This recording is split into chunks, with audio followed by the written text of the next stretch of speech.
via live stream on Facebook. The public, for public hearings, can be here in person or by telephonic communication in accordance with instructions sent to persons who have registered with the town clerk no later than 3 p.m. Today. The public may also submit comments by email to the town clerk. Emailed comments received no later than 3 p.m. on May 3rd will be included in the record of the meeting, and the town clerk's email is jpierson@huntersville.org. Also, tonight is the first time we're going to be using our new public hearing, public comment procedures. So each person will be allowed 3 minutes, but you can designate a spokesperson for a maximum of 9 minutes. Those people that designate must still be in attendance when they do that. The presenting or petitioners will be limited to 15 minutes, and that's pretty much it in a nutshell.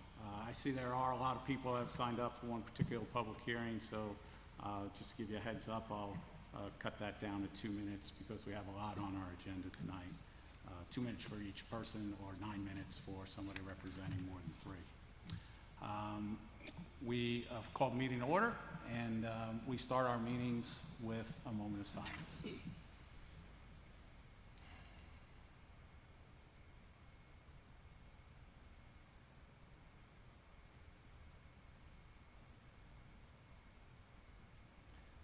Thank you. Please stand for the pledge. I pledge allegiance to the flag of the United States of America and to the republic for which it stands, one nation under God, indivisible, with liberty and justice for all. Once again, thank you all for coming. I want to give a shout out to our Huntersville 101 graduates. Do we have anybody here? Can you please stand? I'll give you a little, yeah. So for those that don't know, Huntersville 101 is one of the things the town offers to, I think we had 18 people, including 2 staffers, do that. They go around, visit various, go to the police station, fire station, talk with planning and park and rec, and probably know as much or if not more than about 99% of our citizens now. So I would encourage you, if you have not done that, to take part. We even had somebody who lived here for, I believe, 34 years. And she emailed us and said what a great time it was and how much she learned about Huntersville.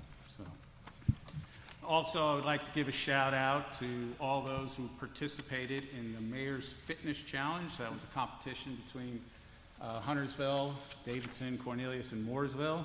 Huntersville took 3rd place, but we had a stellar showing from one of our commissioners, Commissioner Dan Boone. I think you won every week, so congratulations. Thank you, John. Yep, and I just want you all to know your mayor combined total of minutes more than the other 3 mayors combined. So I don't know, they got a lot of work ahead of them. But Davidson won, but I want to give a special thank you to Lindsay Small. She coordinated that, and she did a great job. She kind of kept track of all the minutes and all the things that people were doing, giving out emails and so forth. And then speaking about the other mayors, my mayor's lunch on May 18th will be at spare time, 11:45 to 1 o'clock, and Mayors Knox and Mayor Washam will be my guests. So we'll talk about stuff that's going on in the region and learn a little bit more about what's going on within each of those towns. And then finally, last week, I attended the Metropolitan Transit Commission. Two big takeaways. One, Hambright Road Park and Ride. That's moving along at, I'd say, government's pace, glacially, but that is still going forward. We did vote on the budget, and I was one of 2 who did not vote for the budget, and my reasoning for that is, you know, we've talked a little bit about the 1% sales tax for additional transit options throughout Mecklenburg County. The board has come out against that. And I asked the question to Mayor Lyles, where's that 1% sales tax discussion? And basically it's not. So we don't have a funding source for any of the additional lines that are proposed at this time. The main line is the silver line, which is intended to go from Matthews all the way to maybe Gaston County. However, within that budget, there's still $20 million to continue studying that. And I didn't feel like if you don't have a funding source, you should continue to spend $20 million of our taxpayer dollars when we can spend that $20 million on many other things like sidewalks, greenways, and so forth. In addition, once the board was going to vote after the budget to have a locally preferred alignment. So this would be a line, not so much in the sand, almost in the cement, of where you would like this silver line to go. And if you don't have a funding source and you're going to put a line on a map that may go through people's homes, businesses, and affect their property values, I don't think that's fair. So myself and Mint Hill representative voted against that budget, and then I was the only one voting against the silver line alignment. But I did want to at least explain my rationale. I think too often government goes ahead, has these plans, but don't have a way to fund it, and it negatively affects the citizens. So that's all I have. Commissioner Munger? Somehow I knew you would start off in a different direction. But thank you, Mayor. I had the opportunity to attend Hello Huntersville this weekend, which was well attended, and fortunately we had some really wonderful weather for the event. Later this week, I will be attending the Huntersville Ordinance Advisory Board meeting, and then next week on May 12th, I will be attending the Centralina Regional Council Board of Delegates meeting, where amongst other items, we will be discussing the FY 2022 work planning session. And as always, if you have an opportunity to give, please consider supporting our nonprofits such as Angels and Sparrows, Caterpillar Ministries, Bags of Hope, and Ada Jenkins. And back to you, Mayor. Okay, thank you. Commissioner Phillips? This is weird. Last Wednesday, we had the second dose COVID vaccine event in Huntersville at the Waymer Center in historic Pottstown. 324 people received their second dose of the vaccine, including myself, some people in the audience as well. Thank you guys for coming out. Also, at this time, we had 28 people utilize the in-home visits the county's doing for vaccines for those that are homebound.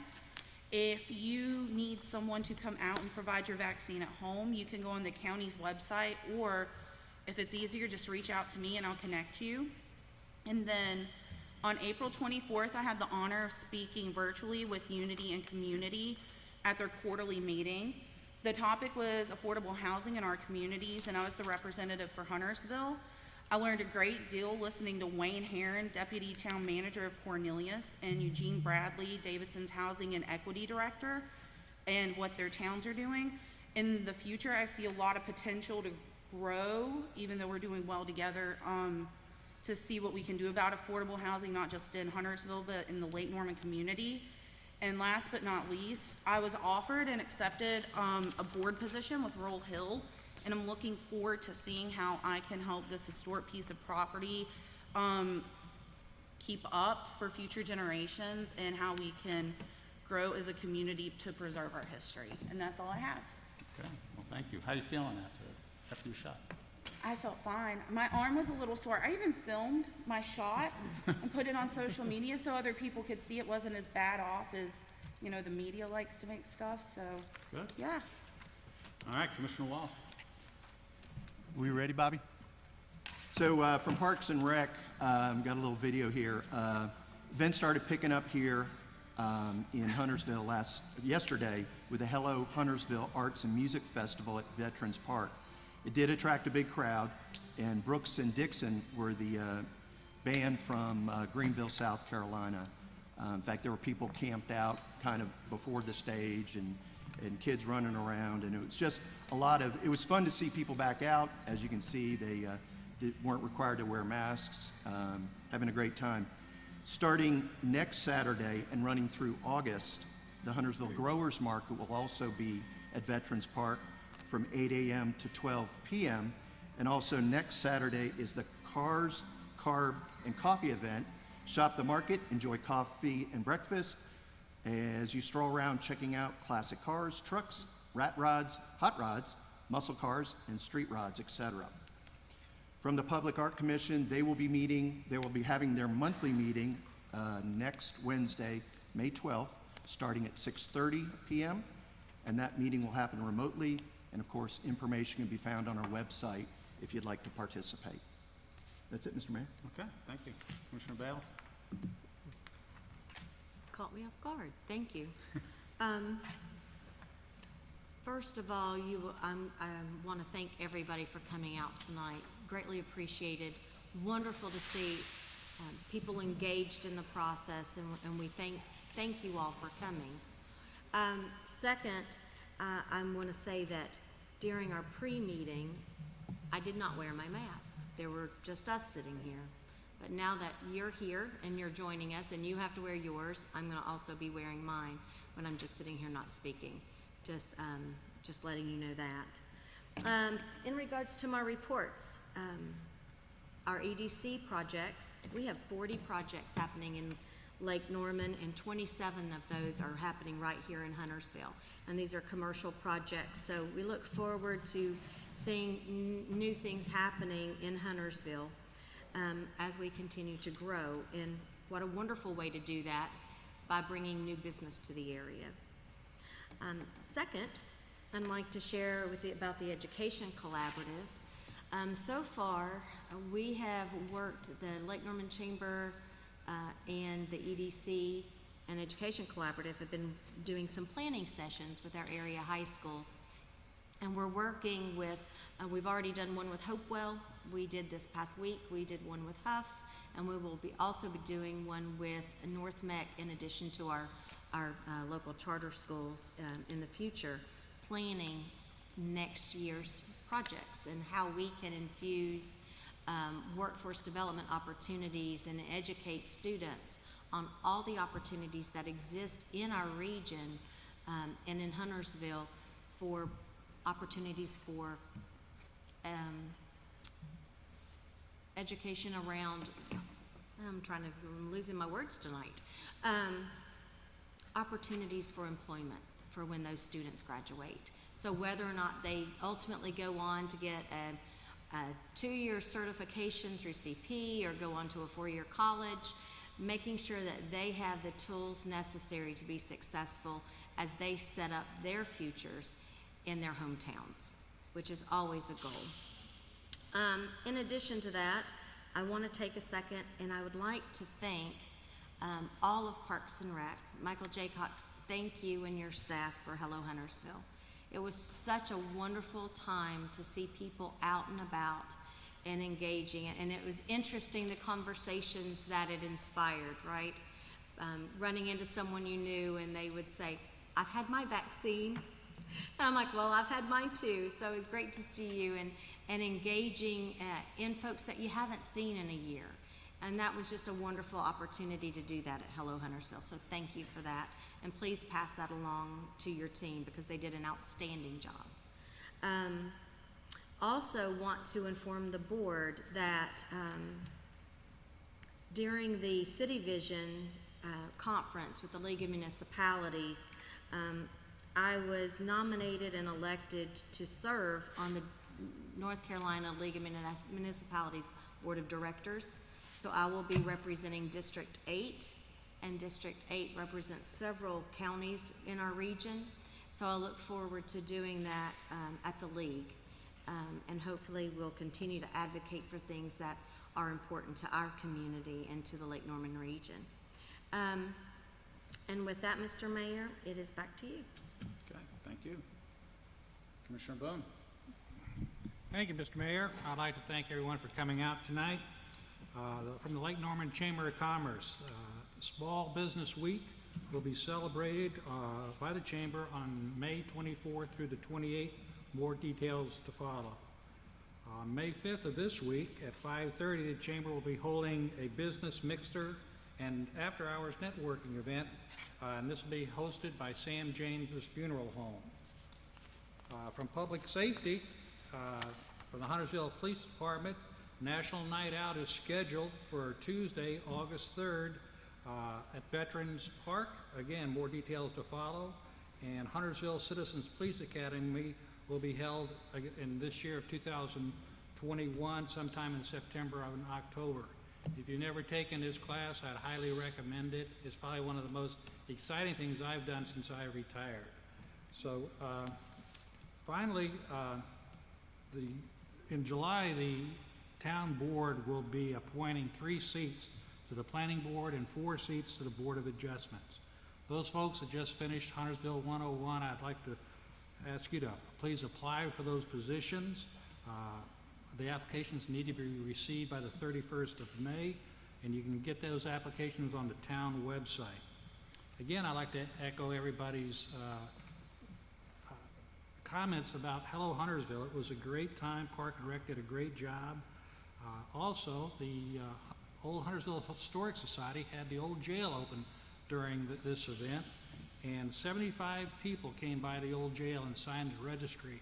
One person came from as far as Rhode Island with his daughter. He was up in a soccer tournament at Wake Forest. He was flying out, and he's a history guy and concerned about the old jails and stuff, and he stopped by and said hello. Following that history report, in 1914, President Woodrow Wilson signed a bill designating the second Sunday in May as a legal holiday. It is to be called Mother's Day. I'd like to wish everybody a happy Mother's Day this Sunday. Mr. Mayor, that's my report. Okay, all right, thank you. Commissioner Hines? Well, thank you all for being here. I'll give you a CRTPO update. And CRTPO, which is Charlotte Regional Transportation Planning Organization, we use a lot of acronyms, and I don't remember any of them. So just want to give you kind of a quick update. We had our last meeting. I gave that update. Our next meeting is on May 19th. So what the Charlotte Regional Transportation Planning Organization does is a local MPO. The states have MPOs throughout the state.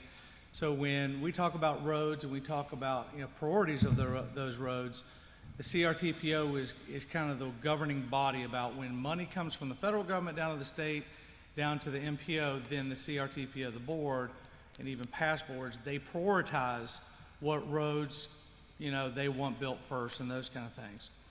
In one of the president's last bills, there was a $1 billion grant program, and one of the things that we're trying to do as an MPO, which also means CRTPO, is we're trying to get some of that money.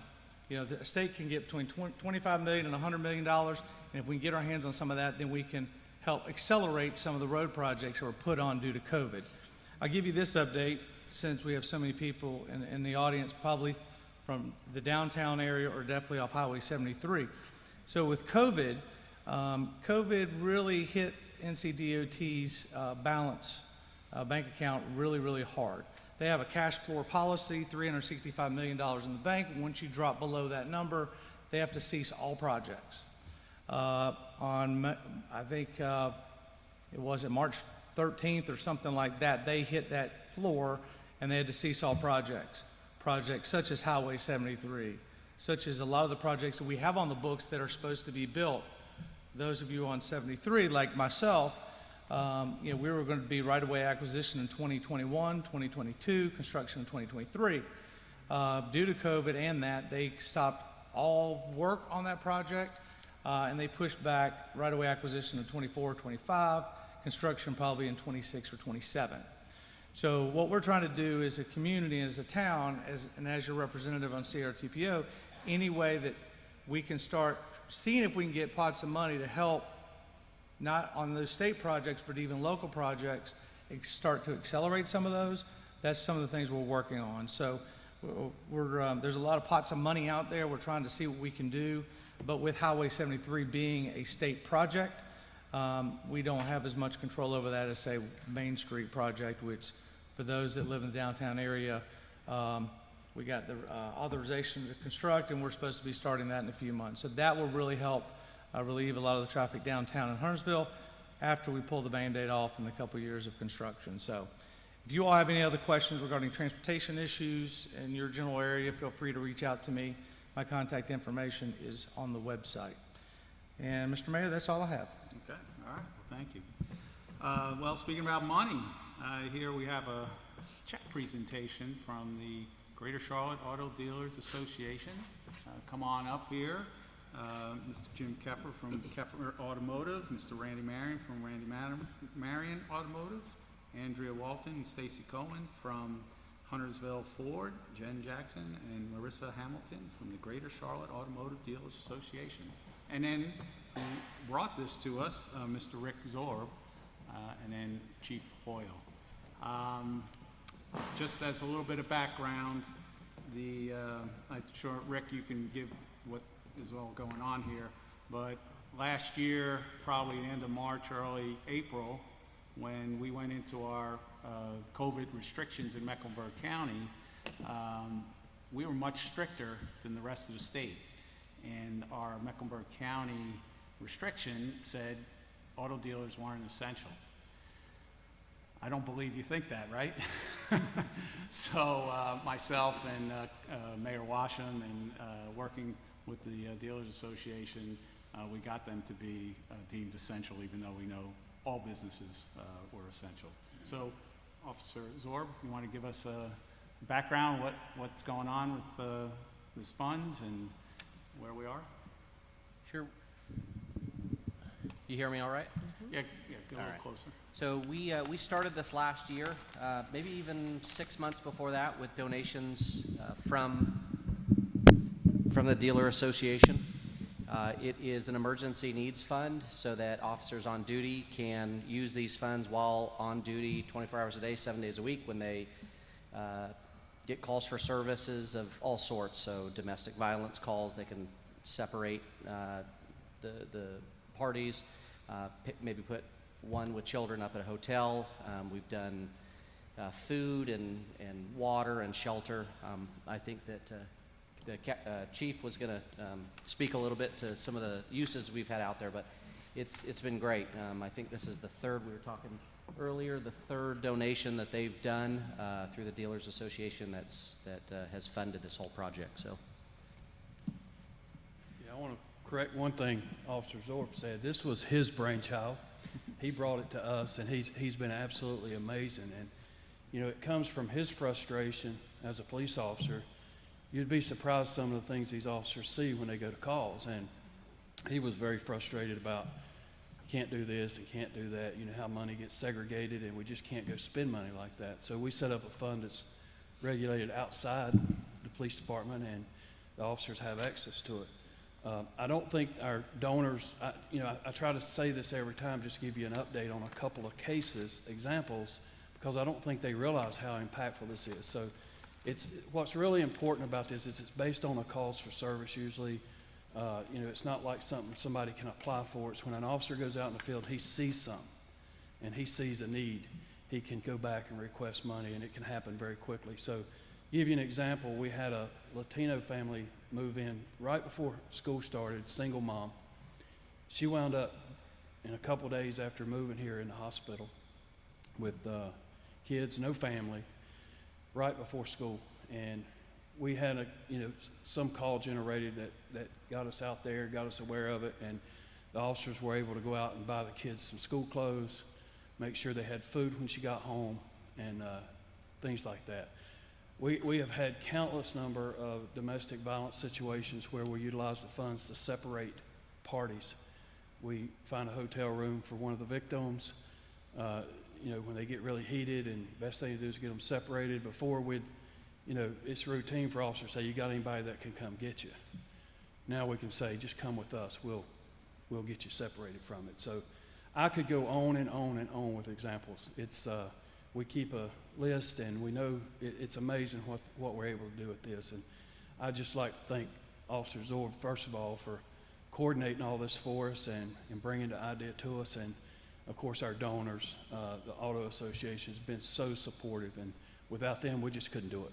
And it's really a game changer for us. Thank you. Ms. Jackson, you want to say anything, or?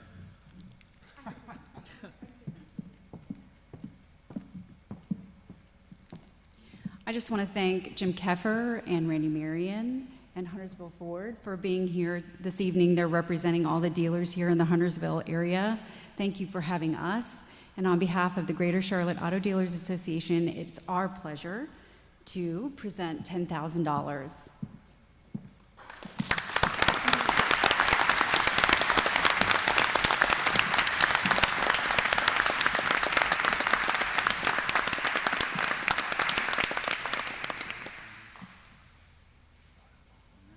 Wait, I have something for you, so you don't, now you know where you were today.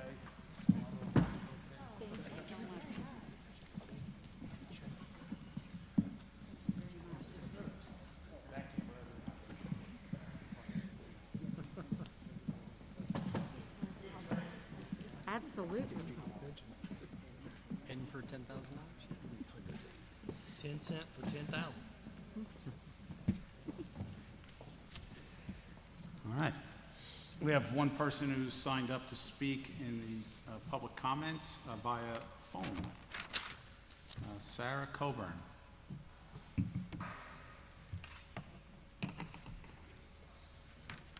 Is Miss Coburn there?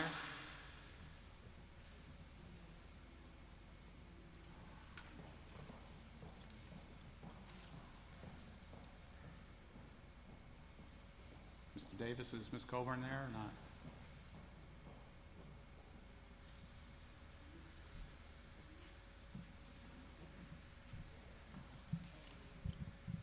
Technology.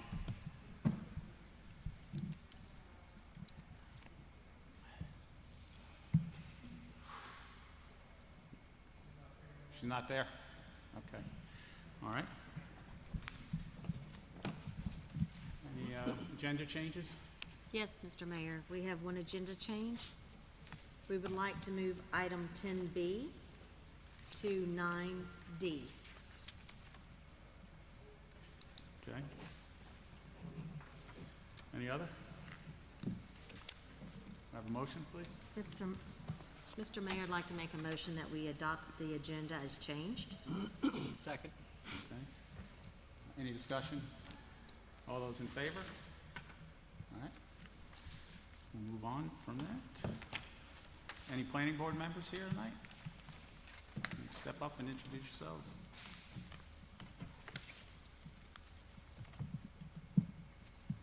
Frank Gammon, Planning Board.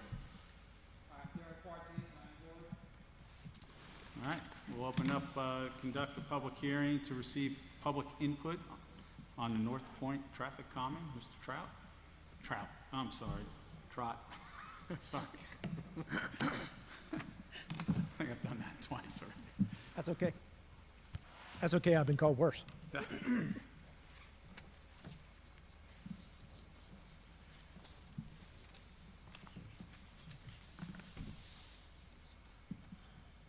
All right, good evening. So here tonight to talk a little bit about the traffic calming program and a request by the Lookout Point neighborhood for North Point Road.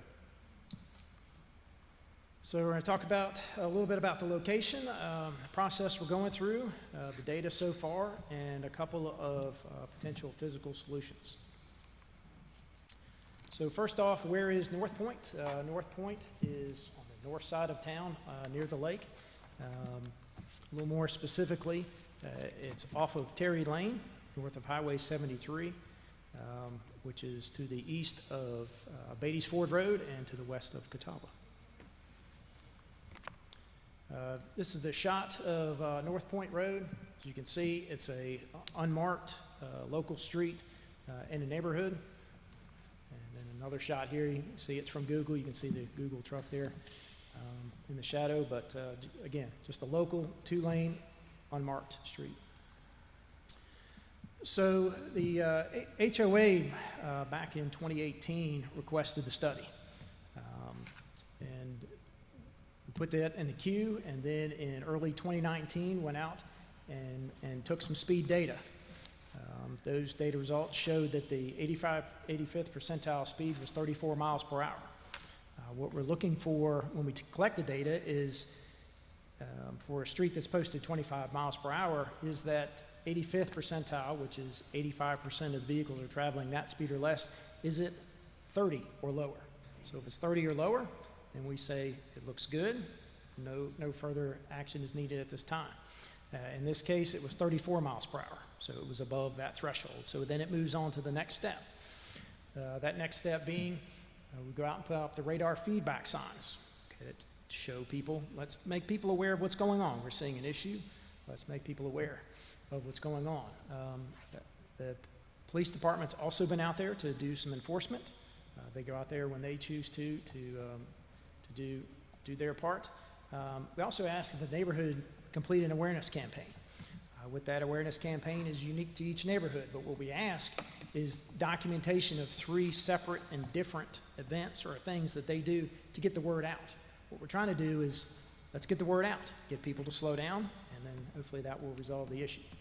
So over the next 18 to 24 months, the neighborhood completed those separate awareness campaign events. And then we went back and studied again. You know, did the awareness campaign and feedback signs and everything have a positive effect or not? What we found that, yes, it went down, but it was still over the threshold.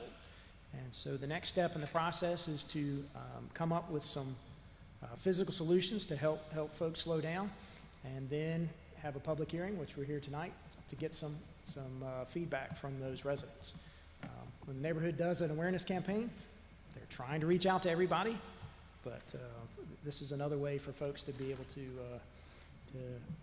voice their opinion on the project. So a couple of solutions that were developed are speed humps, and actually both of the options are speed hump options. The first option is a 4 speed hump option. Approximate spacing is about 500 feet. A second option is, again, speed humps, but at a little bit closer spacing. What we've seen is that when you have speed humps in that 300 to 500 foot range, that's kind of ideal. When you spread them out too far, people tend to speed up and then slow back down between the humps. So you've created a slower condition right at the speed hump, but you may not have really addressed the issue. And that's all I have. Can I answer any questions that you have? Commissioner Walsh? Mr. Trott, you may have said this, but when was the neighborhood awareness campaign done? That would have been done between the first study and the second study. So the first study was completed back in early 2019, and the second study was completed in very early 2021. So the neighborhood, sometime between that time frame, had to complete and provide documentation for 3 separate awareness campaign events. Okay, so we don't really know when it was done. And could you describe, if you know, what specifically the neighborhood did as a part of their awareness campaign? I think they put it in a newsletter that goes out to the community. They also provide documentation of call it social media, getting the word out.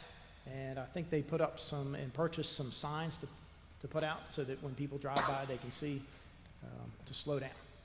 Thank you. Any other questions?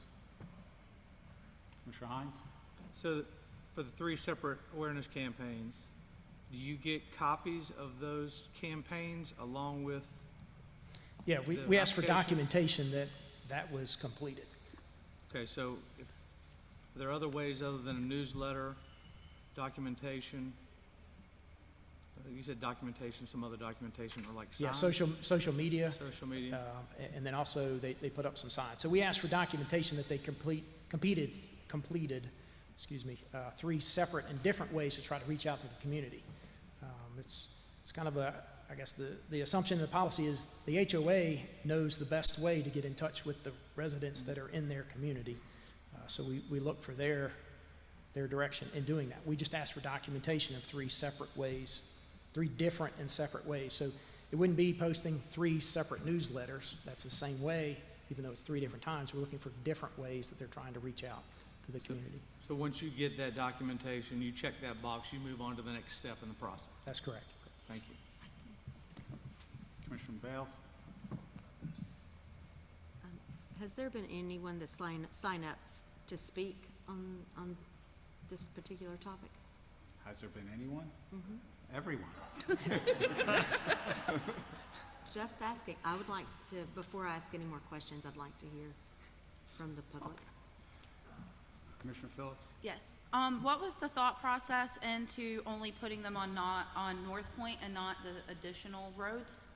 North Point was the street that was studied and requested to be studied. So we focus on just the streets that are requested. Okay, and do you know how many homes are on North Point roughly?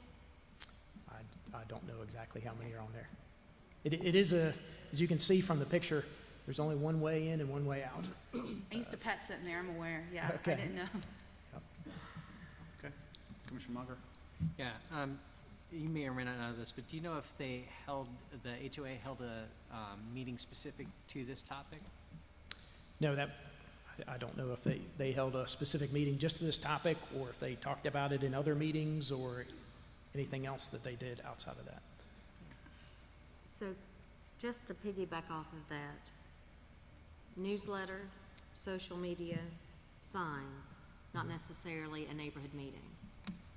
Correct. Okay, thank you. But they may have talked about it at a neighborhood meeting. We just asked for 3 separate. They can do more. They could do 100 if they wanted to. Right. But we asked for documentation of 3. Okay. All right. If there are no other questions, Mr. Trott.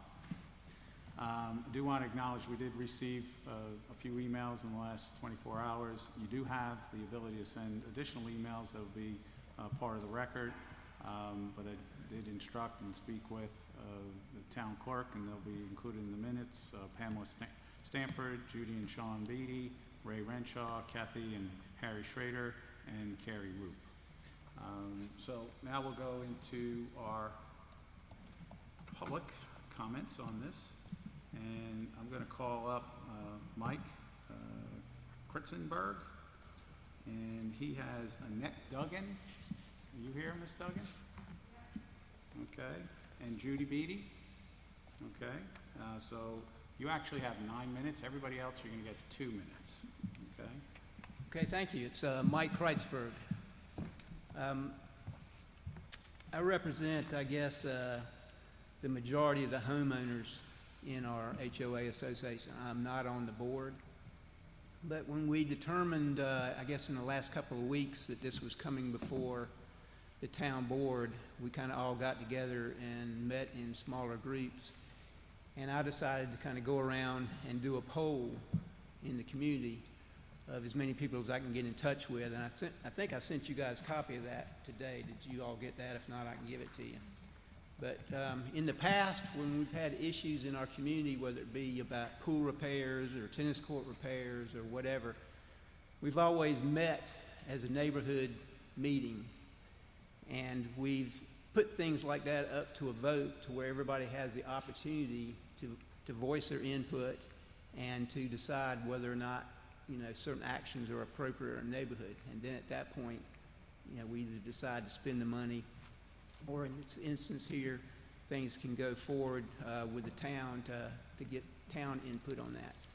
In this instance, that has not happened. I don't know why. We just had one issue come up about replacing a tennis court, and that was put to a vote in the last couple of months. And so I don't know why this one really didn't come up as an issue, but I think it's important that everybody in the community at least has input. I think the speed studies are obvious, and I think everybody that I have gotten information from would say that, yes, we have a speeding problem in the neighborhood. Now, whether that's all the residents or whether that's the myriad of contractors that are coming into our community to do home renovations, I can't say. I have seen instances of neighbors, their teenagers speeding on the street.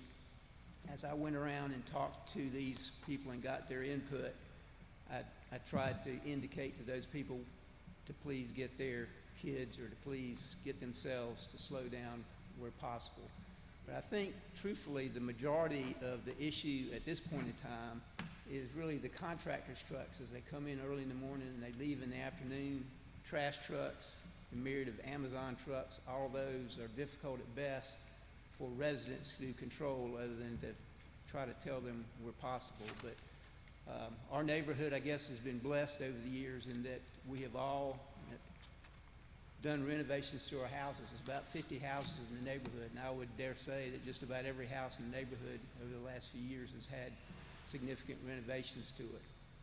So there have probably been more contractors in the neighborhood than residents themselves. And I think that's indicated on the speed study reports because it shows some 300 vehicles going back and forth on a given day, and there's really only 50 people in the neighborhood. So, that's double or triple the trips that you would assume if somebody was going out in the morning to go to work and coming back at the end of the day. But in any case, this poll here indicates the yellow are the ones that voted against the speed humps, and the green are the ones that voted for the speed humps. So there's 36 against and 8 for. What I would like to say is that this does not indicate that those that voted against the speed humps simply want to do nothing, because I think we have a problem. I just simply think that if we'd all had the chance to meet as a neighborhood, then perhaps we could have come up with different alternatives for how to solve our problem. I think in the last few weeks, there's been a lot of neighborhood awareness of this, obviously, and I would say that the speeding of the residents has gone significantly down. And I can't, again, speak for all the contractors, but I think everybody is now aware. But as to whether that would last for another 2 or 3 years if nothing was done, I can't say. So I think what we would all like to do is give ourselves the opportunity to meet as a neighborhood, discuss this, come up with alternatives, and then come back to you guys at some point in time and seek your help if some of these things could be better installed by the town versus us. The number of alternatives that have been discussed over and above speed humps has been to put up digital speed readers on the current stop signs in the community. I've talked to Mr. Trott about that, and I would agree with him that sometimes those readers work for a while and sometimes they don't after a while. But I think we would like to have the opportunity to at least consider that as an alternative.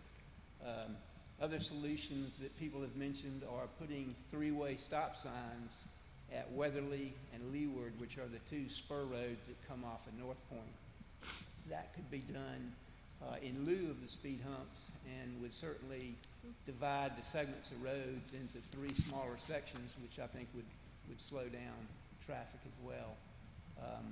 There could be several other options in addition to that if we could all have the chance. The thing that I would say is that from a speed hump issue, if there's a place where we're really needing those, it's not necessarily on North Point, it's on the blind curve there on Terry Lane. There's trees that block that curve, and there have been a number of instances, I think, where people have swung wide as they're going in each direction on that and almost had collisions. So that's a very difficult area at best. Obviously, we have issues getting out of Terry Lane onto 73, but I don't think that's going to be decided anytime in the near future. I understand there's going to be a median put, and then there'll be restricting left turns, so that's in the years to come. But what I would like to do is try to solve issues for the entire area, not just North Point Road, but also for Terry Lane as well, because I think that is clearly a dangerous area there, and maybe a speed hump on either side of the curve would help there. But I think what I'm simply asking for is just give us the opportunity to meet as a neighborhood, come up with alternatives, come up with some discussion, try to come up with some kind of a group decision on what to do, realizing that we simply can't do nothing. We got to do something. We have to do something, because the last thing anybody in our neighborhood wants is for children to get hurt. And in the last few years, there have been a number of families that have moved into our neighborhood that do have small kids, and I think they are walked from their houses down to the pool and to the common area to use that. So the last thing we want to do is to get them hurt. But I think with walking kids on a road like this, there's a certain amount of responsibility that goes along with that. I know when I was a kid growing up in my neighborhood, we all played out in the street, and you learned really fast, who was the king of the road. It wasn't the public, it was the cars. And so I think that there needs to be some responsibility on the homeowner's part when they have kids out in the road, that they, one, be supervised that they be kept in kind of a small group as they're moving back and forth, and that they learn to watch out for cars. That's probably one of the most important things to learn as a kid, to watch out for cars. So with that, I'll simply say if you have any questions for me, I can answer those. If not, we can let others that want to speak on this issue get up here. Thank you. Okay? All right, our next speaker is Mr. Bruce Anderson, and after him will be Andrew James. Good evening, Mr. Anderson. Please state your name and address. You have 2 minutes. Bruce Anderson, 16125 Weatherly Way. Traffic calming is best applied at the time of road construction.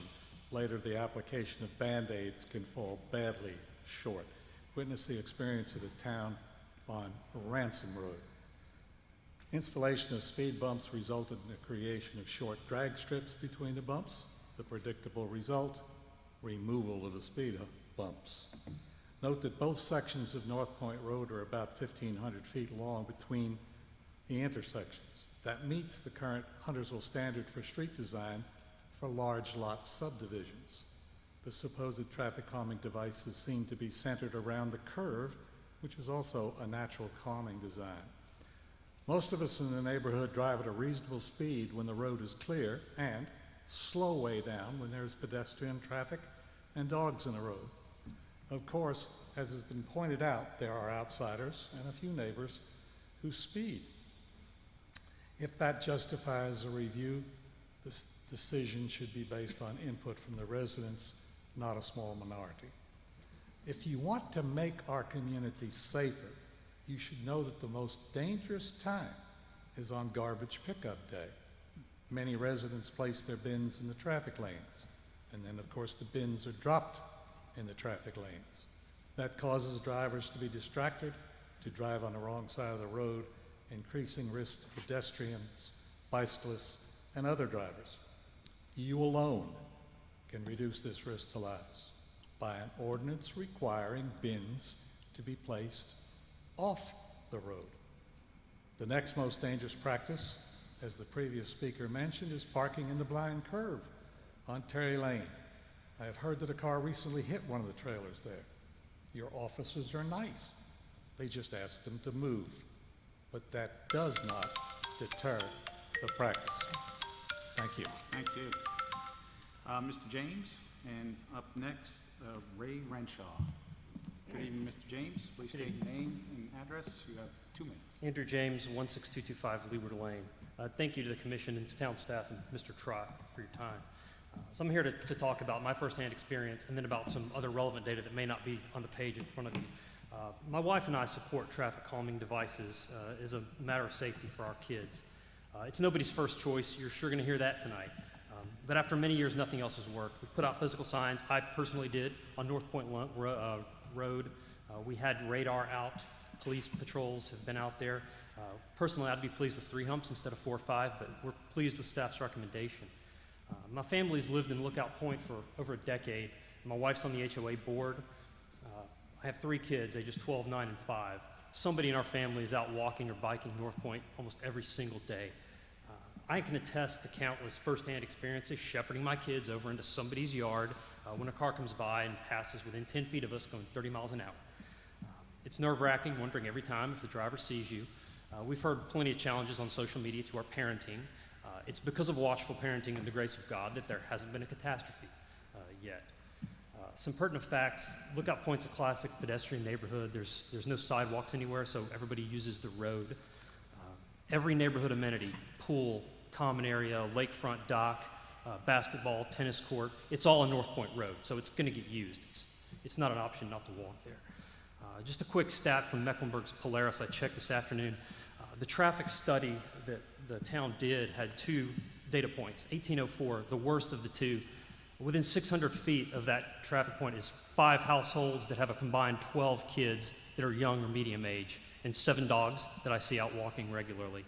So, and you'll hear from 3 of those households tonight. So it's a salient issue for me and my family and my neighbors. I respectfully ask you to approve some of the proposed speeding devices. Thank you. Thank you. Mr. Ray Renshaw, and then after that, Carrie Root.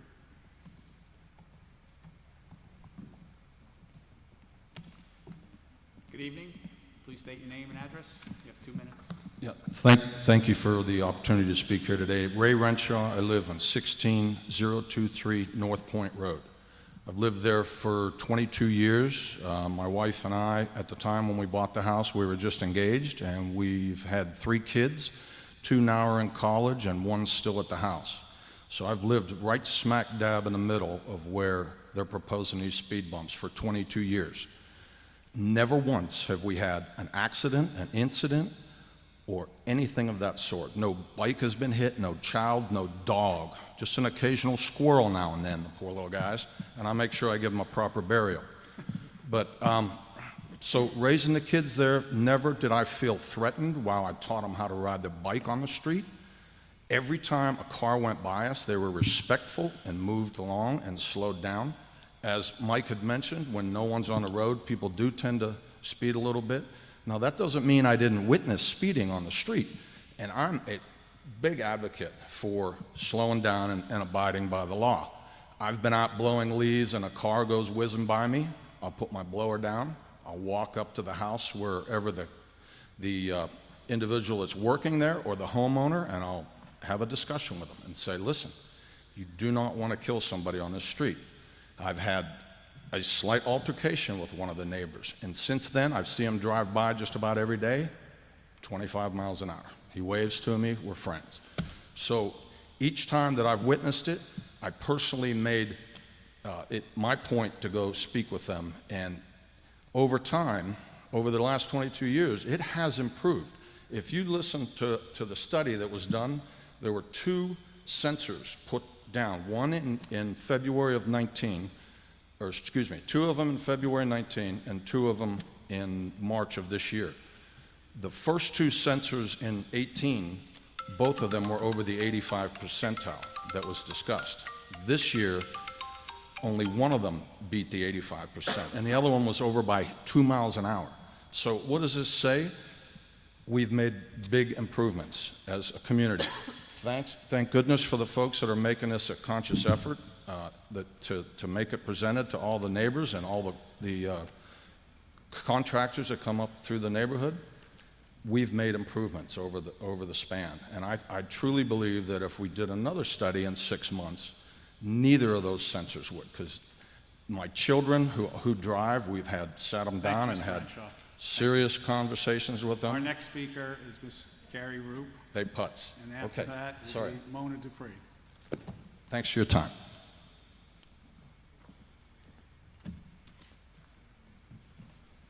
Good evening. Please state your name and address, and you have 2 minutes. My name is Carrie Roop. I live at 16241 Leeward Lane. I want to thank you all for letting me come and speak to you tonight. Thank you for caring enough about our safety to be here. And again, thank you for the studies that were conducted in March of 2019 and 2021. As Mike said, we do have a significant issue, and these studies reflected it. As a mother of 2 young children who lives at the corner of North Point and Leeward, I'm very much in favor of these speed calming devices. As you can see, there are those that oppose these measures. Please consider when making your decision that many of those who oppose these humps and these speed monitoring devices are not routinely affected by the speeding that occurs through our community. Their homes are further off the road. They're further back of the neighborhood and do not intercept every single incoming vehicle through our streets. There are 2 blind turns, 2 blind hills that create visual distractions and visual challenges for pedestrians. We have already had 1 pedestrian who's fatally killed on Terry Lane, and I do not think it prudent that given these results, we wait for another incident like this to occur to make a change. I would like to say it's only contractors and drivers and delivery drivers who break the speed limit, but unfortunately that's not the case. I've personally tried to kindly chat with homeowners about their reckless speed habits, and I was told that speeding was a bad habit. My colleague, my friend, was actually told by someone who was driving a car that she should wear brighter clothing if she didn't want to get hit. My family has lived in this neighborhood since 1986, and this has been an ongoing issue on North Point Road. Specifically, my aunt and late uncle have both had to confront speeders over many years, and clearly taking matters in our own hands is not working. The police have gotten involved, and in their speed tracking trailers, the reports showed 35 violatable offenses in 2 months, with a top speed of 76 miles per hour by a motorist in that report that was reflected in a 2-month time span. Things aren't getting better, they're getting worse. I've witnessed neighbors driving past that sign at 42 miles per hour and did not even attempt to brake or slow down. Many say that this was presented to them in the last few weeks. This is untrue. I have before you a packet that will show the reports as well as the meetings that were held in 2019 to actually address these issues after the first study was conducted. This argument is being made that the speed humps would be an eyesore, but I don't know of any other physical viable solution. Every high-end neighborhood around our area has some type of pedestrian vehicle, such as a sidewalk speed hump or a median calming speed device. We do not have those in Lookout Point. We only have our streets. As a mother who's at the end of her rope of options, I beg of you to please make a difference. Please make a change for the better to help protect the integrity and safety of our community. At this point, I cannot imagine that doing nothing is a solution. The only thing I can see from doing nothing would be utter liability and negligence on behalf of our city. Thank you for your efforts to make our community safer and for hosting these studies. I hope you will take in consideration my voice, your own data, and the results of these studies as you look towards making a decision on June 7th. The fact that 5 speed humps is being recommended by the city's engineer should tell you something about the significance of this problem, and it should not be ignored. In the back of your packet, I also have a suggested kind of middle ground option as well. Thank you for your time. Ms. Dupuy, and Herman Bruno.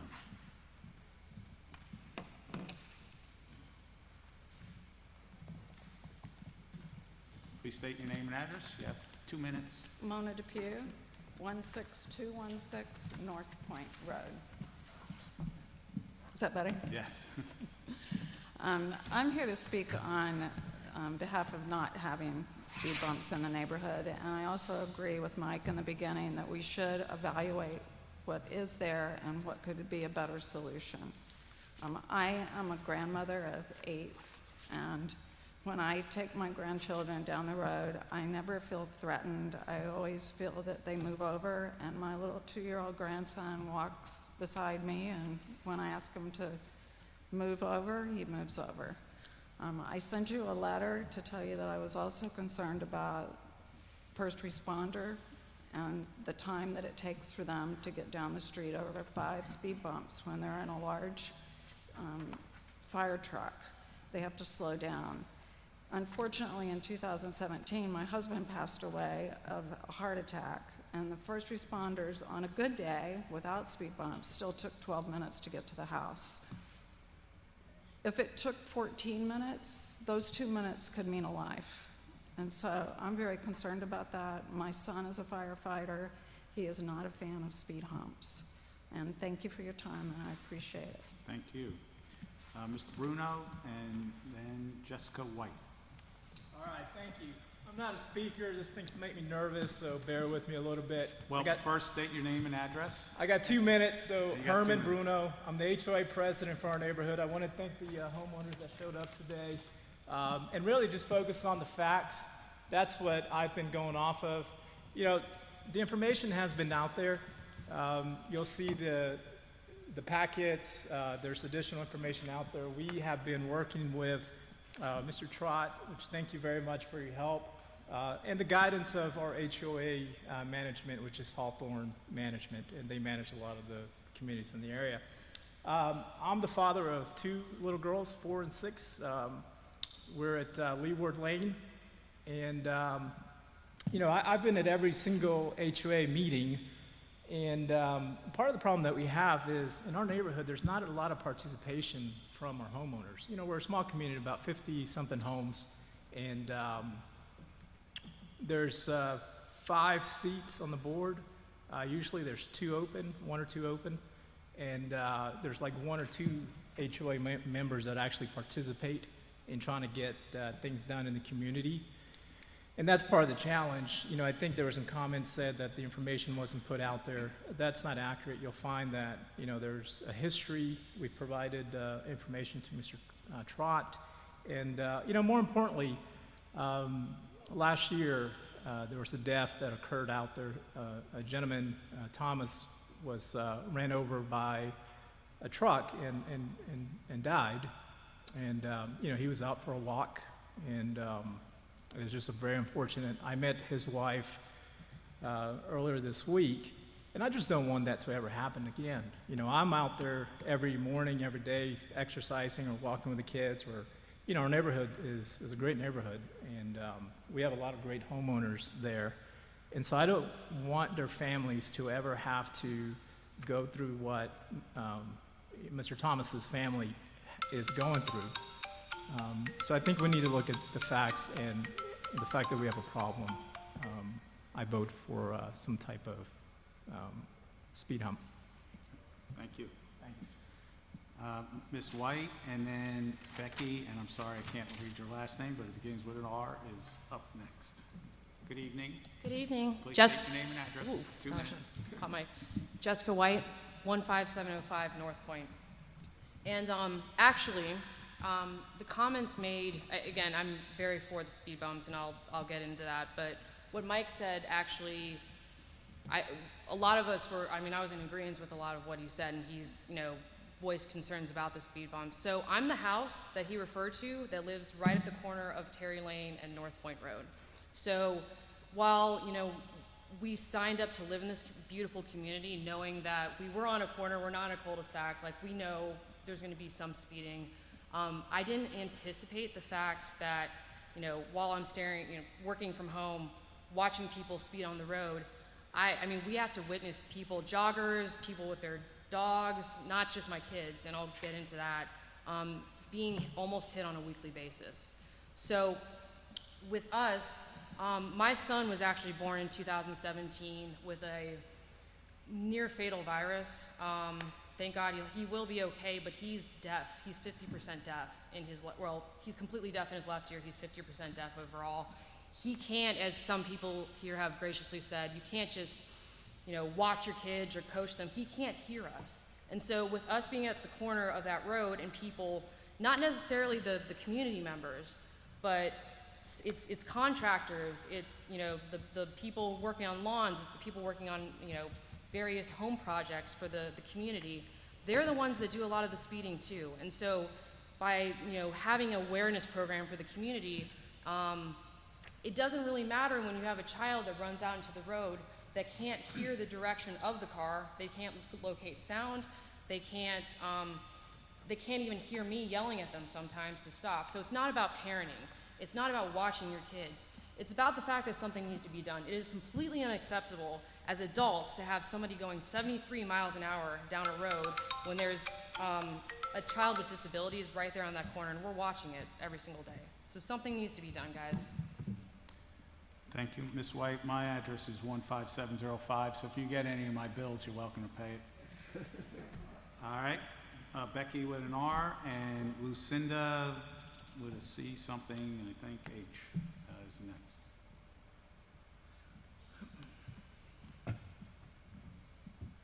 Hi, I'm Becky with an R, Rendelick, and I live at 15818 North Point, and I have a unique perspective of having my kitchen window face the main, strip of North Point, the biggest, longest stretch. And I agree with everybody, there are some speeders, there are some things that need to change, but I do notice that I think a lot of it is people, we all need to have a healthy respect of each other. I'm a runner and a biker, and I'm aware of, you got to be aware of stuff, and cars need to be aware of us. But I don't think the speed humps are going to help. I really do think there's more of an issue. If we could do something about Terry Lane, maybe Terry Lane coming into North Point, or maybe something down the road to kind of a couple stop signs in between places, I think that would help immensely. But I do believe that Terry Lane at the corner of North Point is a huge issue and a very dangerous issue for pretty much everybody. There's a lot of trees that cover the signs, and it is a blind curve. But that's what I have to say. So thank you. Well, thank you. Lucinda with a C, and then up next is Mitch Baer. I'm sorry, I couldn't hear you. Oh, okay, well, all right. Mr. Baer?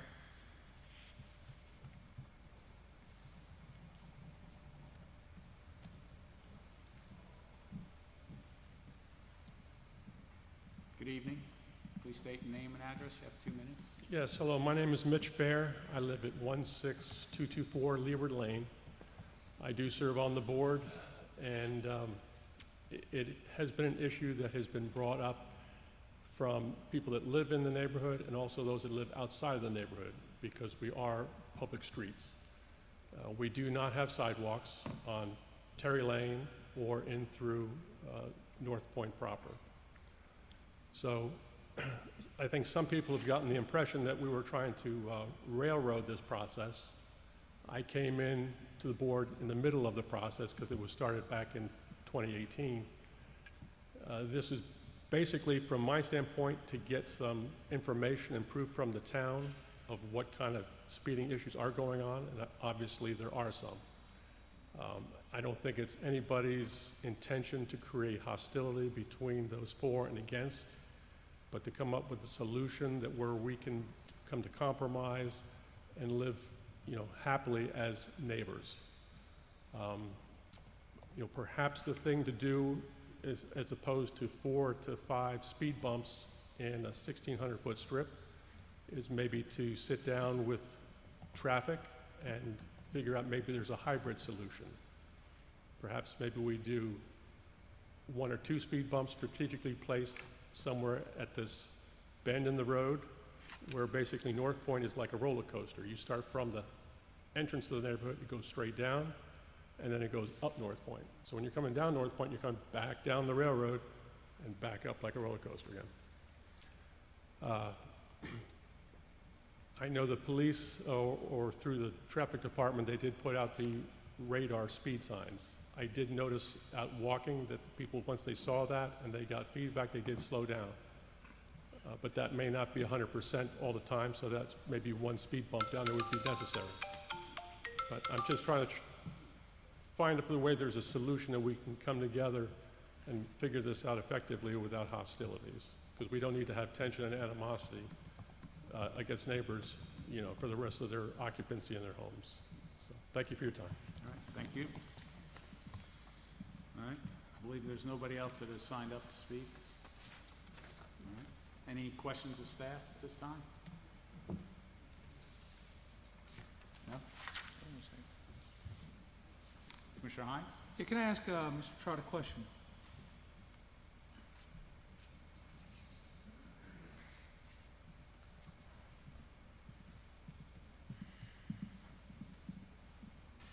Yes. Are stop signs effective traffic calming devices? Yeah, stop signs are not to be used for speed control. Okay. You've got speed limit signs out there, and people aren't obeying those. So put more signs up to try to slow people down, or is that really going to work? But stop signs are not to be used for speed control issues.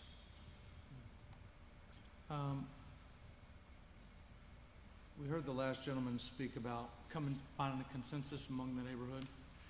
Are there other creative options that you're aware of at this point, or you think these recommendations of the 2 options are the best at this point? We've had a lot of success with speed humps. When we put in speed humps in other neighborhoods, which we do, we go back out after the fact and do post studies to see, okay, we put in a speed hump here, let's go exactly between the humps and see what speeds we're getting. What we found is that the speed has been reduced in those locations. So we put those in, we've done post studies and seen success.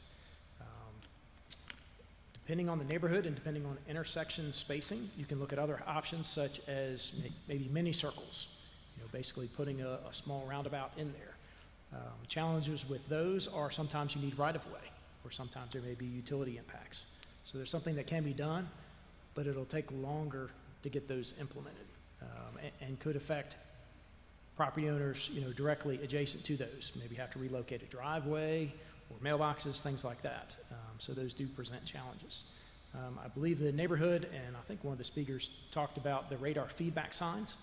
The studies I've seen with those long-term are short-term, they work well. They make people aware of what's going on. They bring your attention. It's something new. It's something flashing at you saying, hey, look at me, look at me. Long-term, those effects are lessened. You get used to it, unless there's enforcement, you're seeing something else, over and over every day, and you just become accustomed to it. My last question. Heard Terry Lane a lot. That's the main road coming in. Is that a town road, Terry Lane? I'd have to double check. I think it is. So a request comes in from an HOA or someone, in this case on North Point, that's HOA.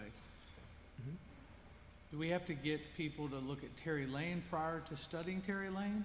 Or is Terry Lane, how does that work? Did we take any of that data into consideration if we have any of the data? Sure. When we get in a request, we ask that the request be endorsed by an HOA if there is one. And so we look for is the road in the community?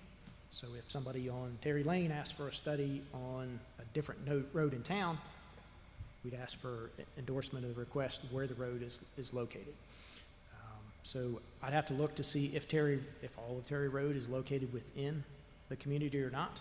If it's not, then we ask for, I believe it's 3 or 4 residents who live along that street to endorse the request for study. All right, thank you. Any other questions? Okay. All right, we'll close that public hearing. Thank you all for coming. Mr. Mayor, I did have a question. Oh, sorry. Before we We'll close reopen it. that public hearing. Just a quick question. I'm looking on Polaris now, is there a stop sign at Terry Lane and North Point?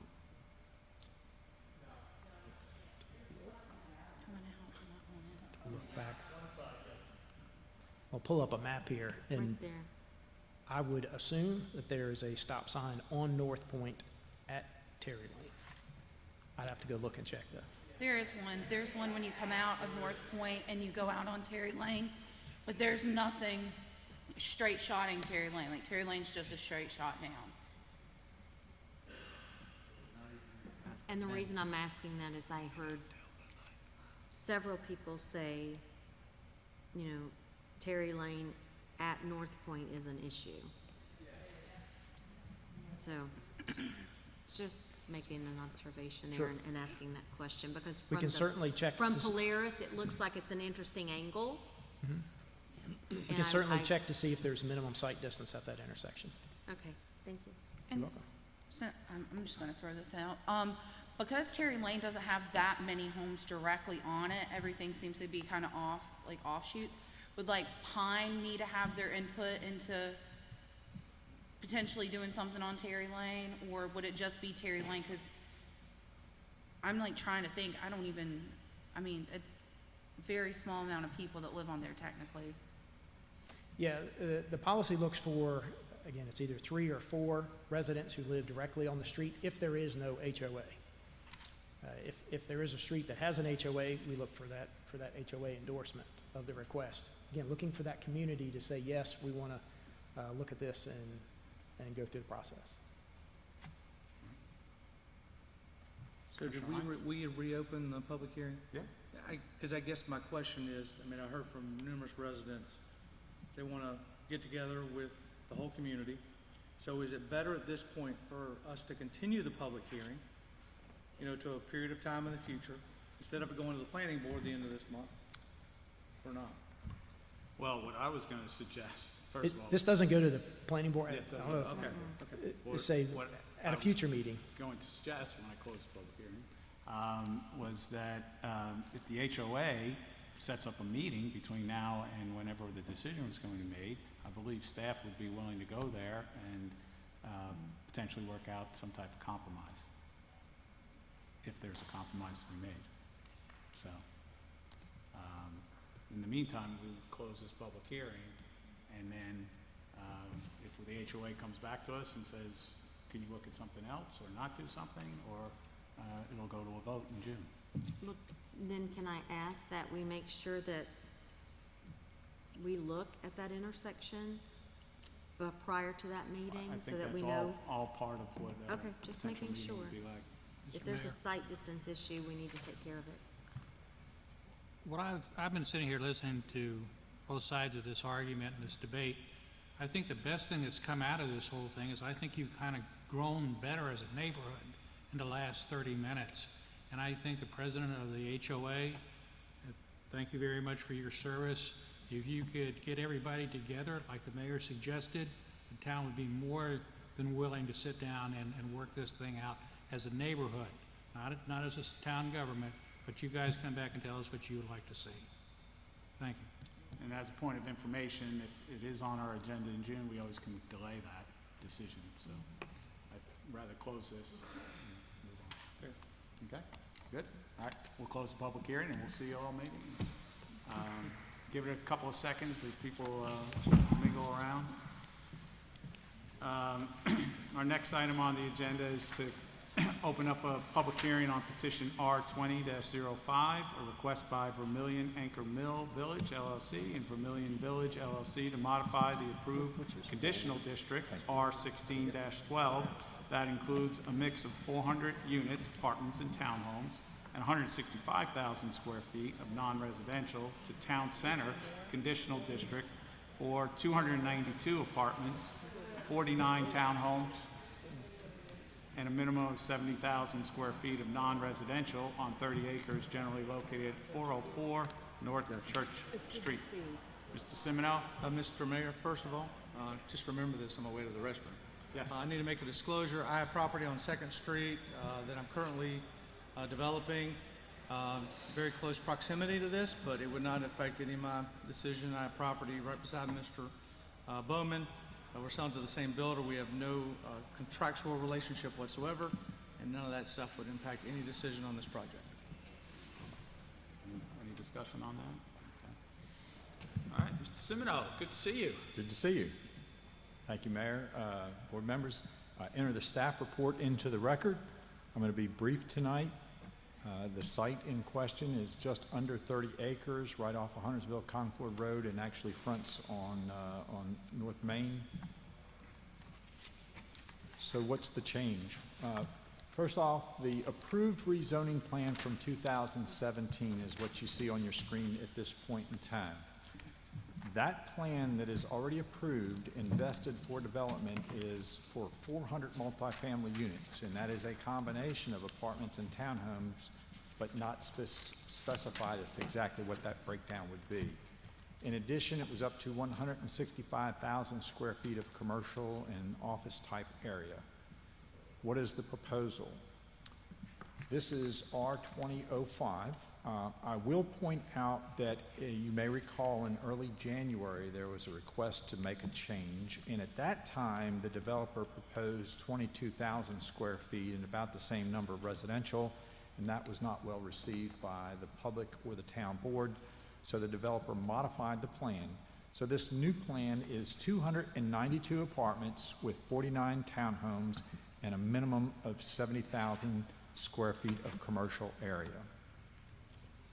I do want to point out the commercial is in the green buildings, and it's a combination of 1-story and 2-story buildings as shown on the screen at this point on the right-hand side. As with every development, there is a traffic impact analysis, every development that exceeds a threshold. And I know that a lot of emails have been going back and forth about traffic. So I do want to make it clear that every development that comes through the process that exceeds that threshold has to do a traffic impact analysis. And if they find they negatively impact a intersection below our accepted level of service by ordinance, that they have to mitigate. In this particular instance, there are 3 areas that need to be mitigated. The intersection of NC 115 at Gilead Road and Huntersville Concord Road needs a mitigation of a lighting phasing. This is recommendations from our town traffic engineer, and so Stephen Trott is here to answer any questions you might have specifically. There's 2 entrances on Huntersville Concord to the development. One is at Cinnabar, and there are 3 improvements that are proposed there at driveway 1.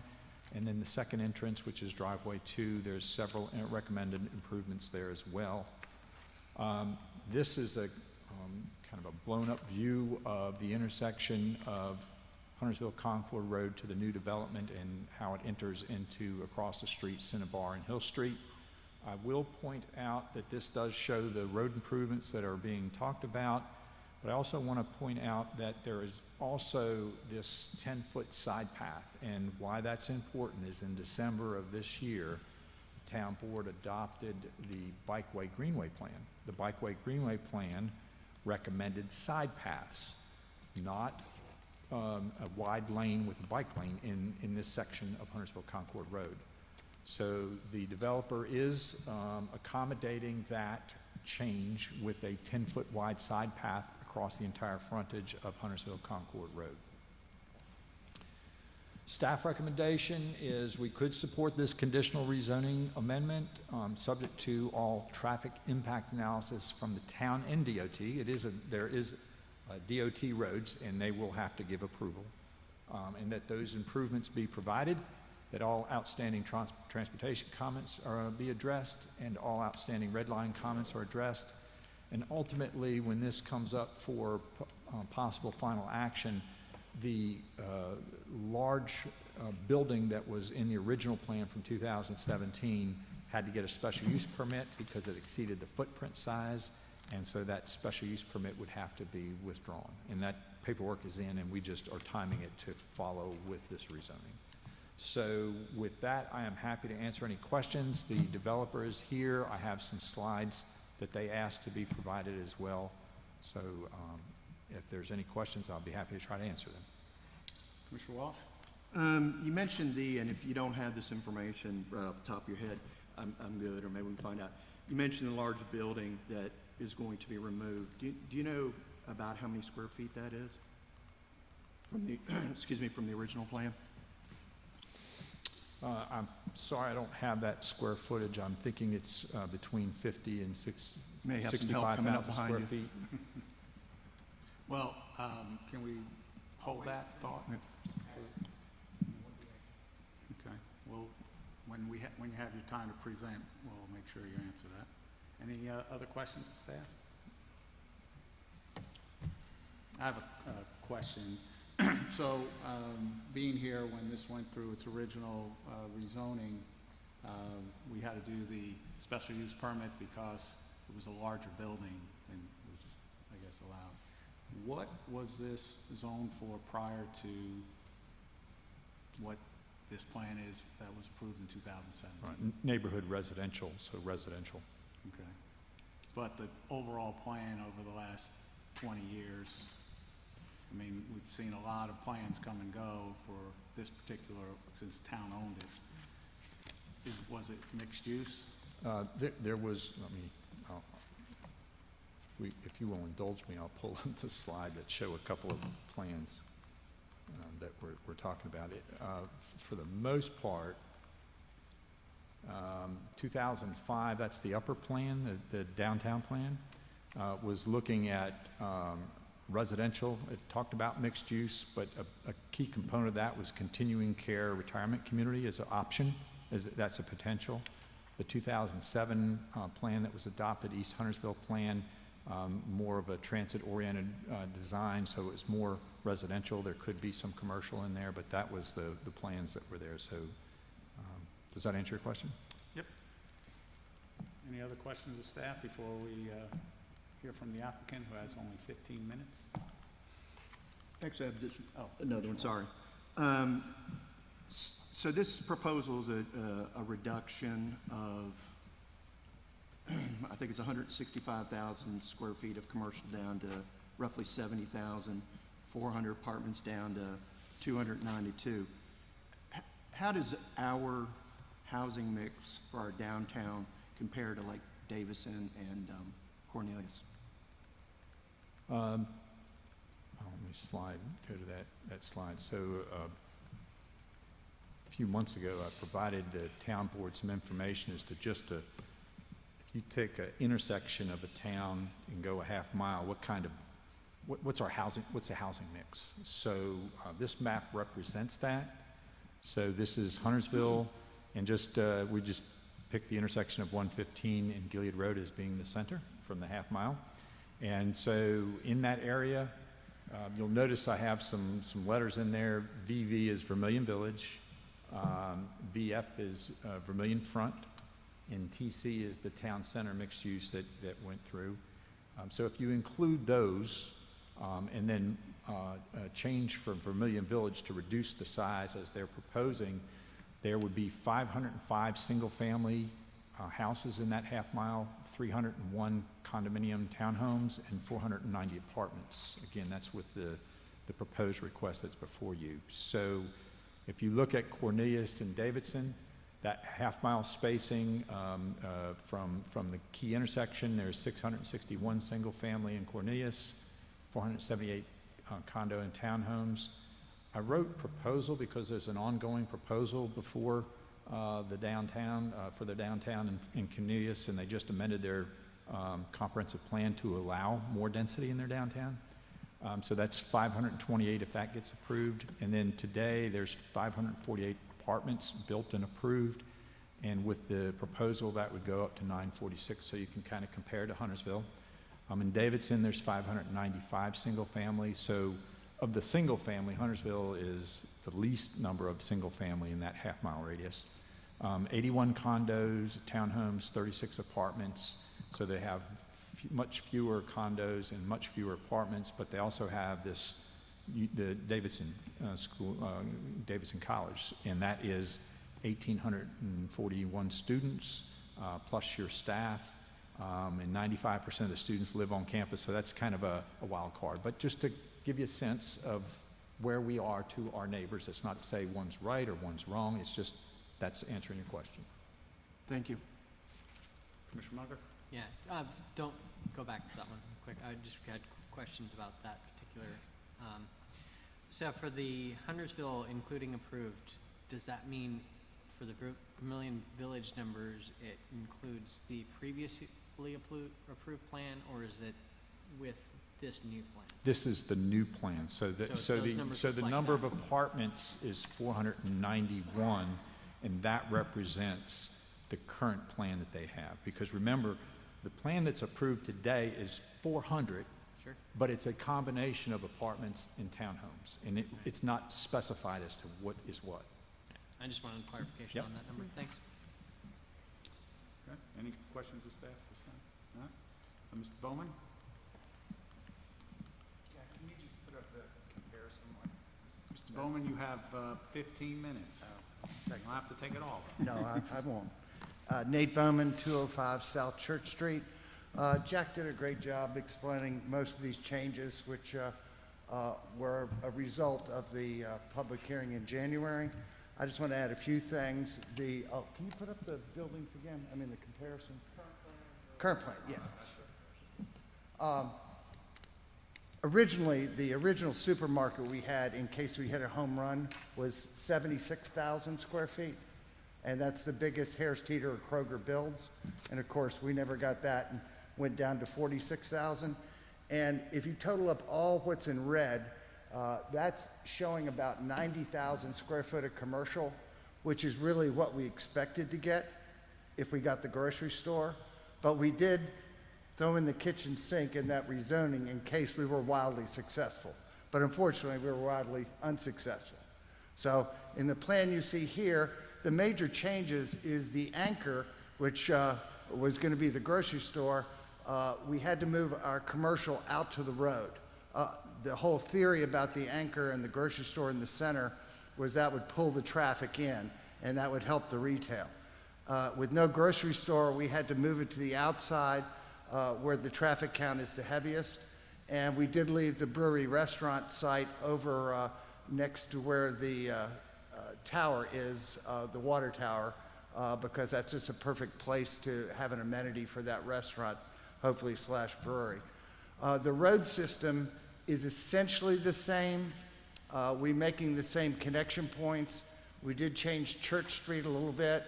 The roundabout was not needed up near Delwood, but most of the connections are in the same location, providing great access to and from, and I think it's 5, 6 different directions, 6 different roads. The buildings, again, that we're showing, the one-story buildings are planning to be retail. We're going to try to go after a small market. The best one you could probably visualize in our area is Reed's, but we've been searching for some other ones. It's about an 11,000 square foot market. The two-story buildings there will probably be office on the top, obviously, and retail on the first floor. And again, it's 70,000 square feet. That's a reach. That's going to be a lot of effort. But Steve Vermillion is obviously still in the deal since we added all this commercial back in. So some of our financial success or failure is still riding on getting tenants in for the commercial and retail space. Want to remind everybody that we're putting our stormwater underground, which is expensive, but also doesn't take up space with a lot of BMP and ponds. We're saving 45% of the trees because we have the huge common area to the west, and we actually are saving 20% of the existing tree canopy, and the open space, totaling the urban open space and natural open space, is almost 20% of the site. So this site is still well buffered from the existing neighborhoods. It's closest to Vermillion, but we've been able to increase the buffer to the back of the homes on Delwood. Glendale. Why I keep saying Delwood? Sorry, BJ. BJ's here, so I got a BJ on the mind. On Glendale. And the buffer, obviously with the park to the west, is anywhere between 160 and 340 feet. And our parking is almost double what's required. So those are just some nuts and bolts of it, and I'm here to answer any questions that you might have. We did have the elevations. If you had any questions, Jack? This is of some of the units. Our apartment developer is out of San Antonio, Texas, built in a lot of neighborhoods like Huntersville, more suburban locations. This is the latest rendering that we have, and we've had this vetted by the planning staff. And these are some examples of what they've done around the country.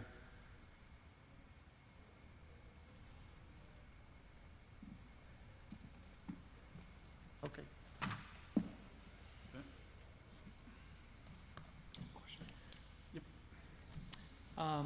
So with the commercial, do you know if Mr. Vermillion has any prospects or any signed leases at this point? Or is everything... We're not putting the cart before the horse this time. We tried for 5 years. So once this is approved, it would be a year before we would even get, probably a year and a half before the pads would even be on the ground. So we are taking suggestions from any resident who's been emailing me, anywhere from Mass General Store to General Dollar. We want a little more upscale. One of our commissioners even emailed me a store up in Mooresville. So we are actively scouting and following leads, but it's a little too early to get anybody who would sign up for something that hasn't been approved yet. Sure. If this project were to be approved and you go in and do your development, do you plan on developing these pads and doing spec buildings at the same time? We plan on developing the entire neighborhood at once. Whether we put up a spec building or not has not been determined yet. But all the pads, all the parking will be in. Okay. So somebody won't have to guess and say, oh, well, here's the apartments, here's the townhomes, what's these weeds over here? No, we can't have that with the apartment developer. Everything will be in, the infrastructure, the parking lots, everything. Okay. That's all I have for now. Thank you. Commissioner Walsh? I was just trying to do the math on the grocery store being removed. So if the new number is 70,000 square feet, less the grocery store, how much commercial is actually going down? That makes sense? Yeah, I'm a little lost. So if you do the side by side,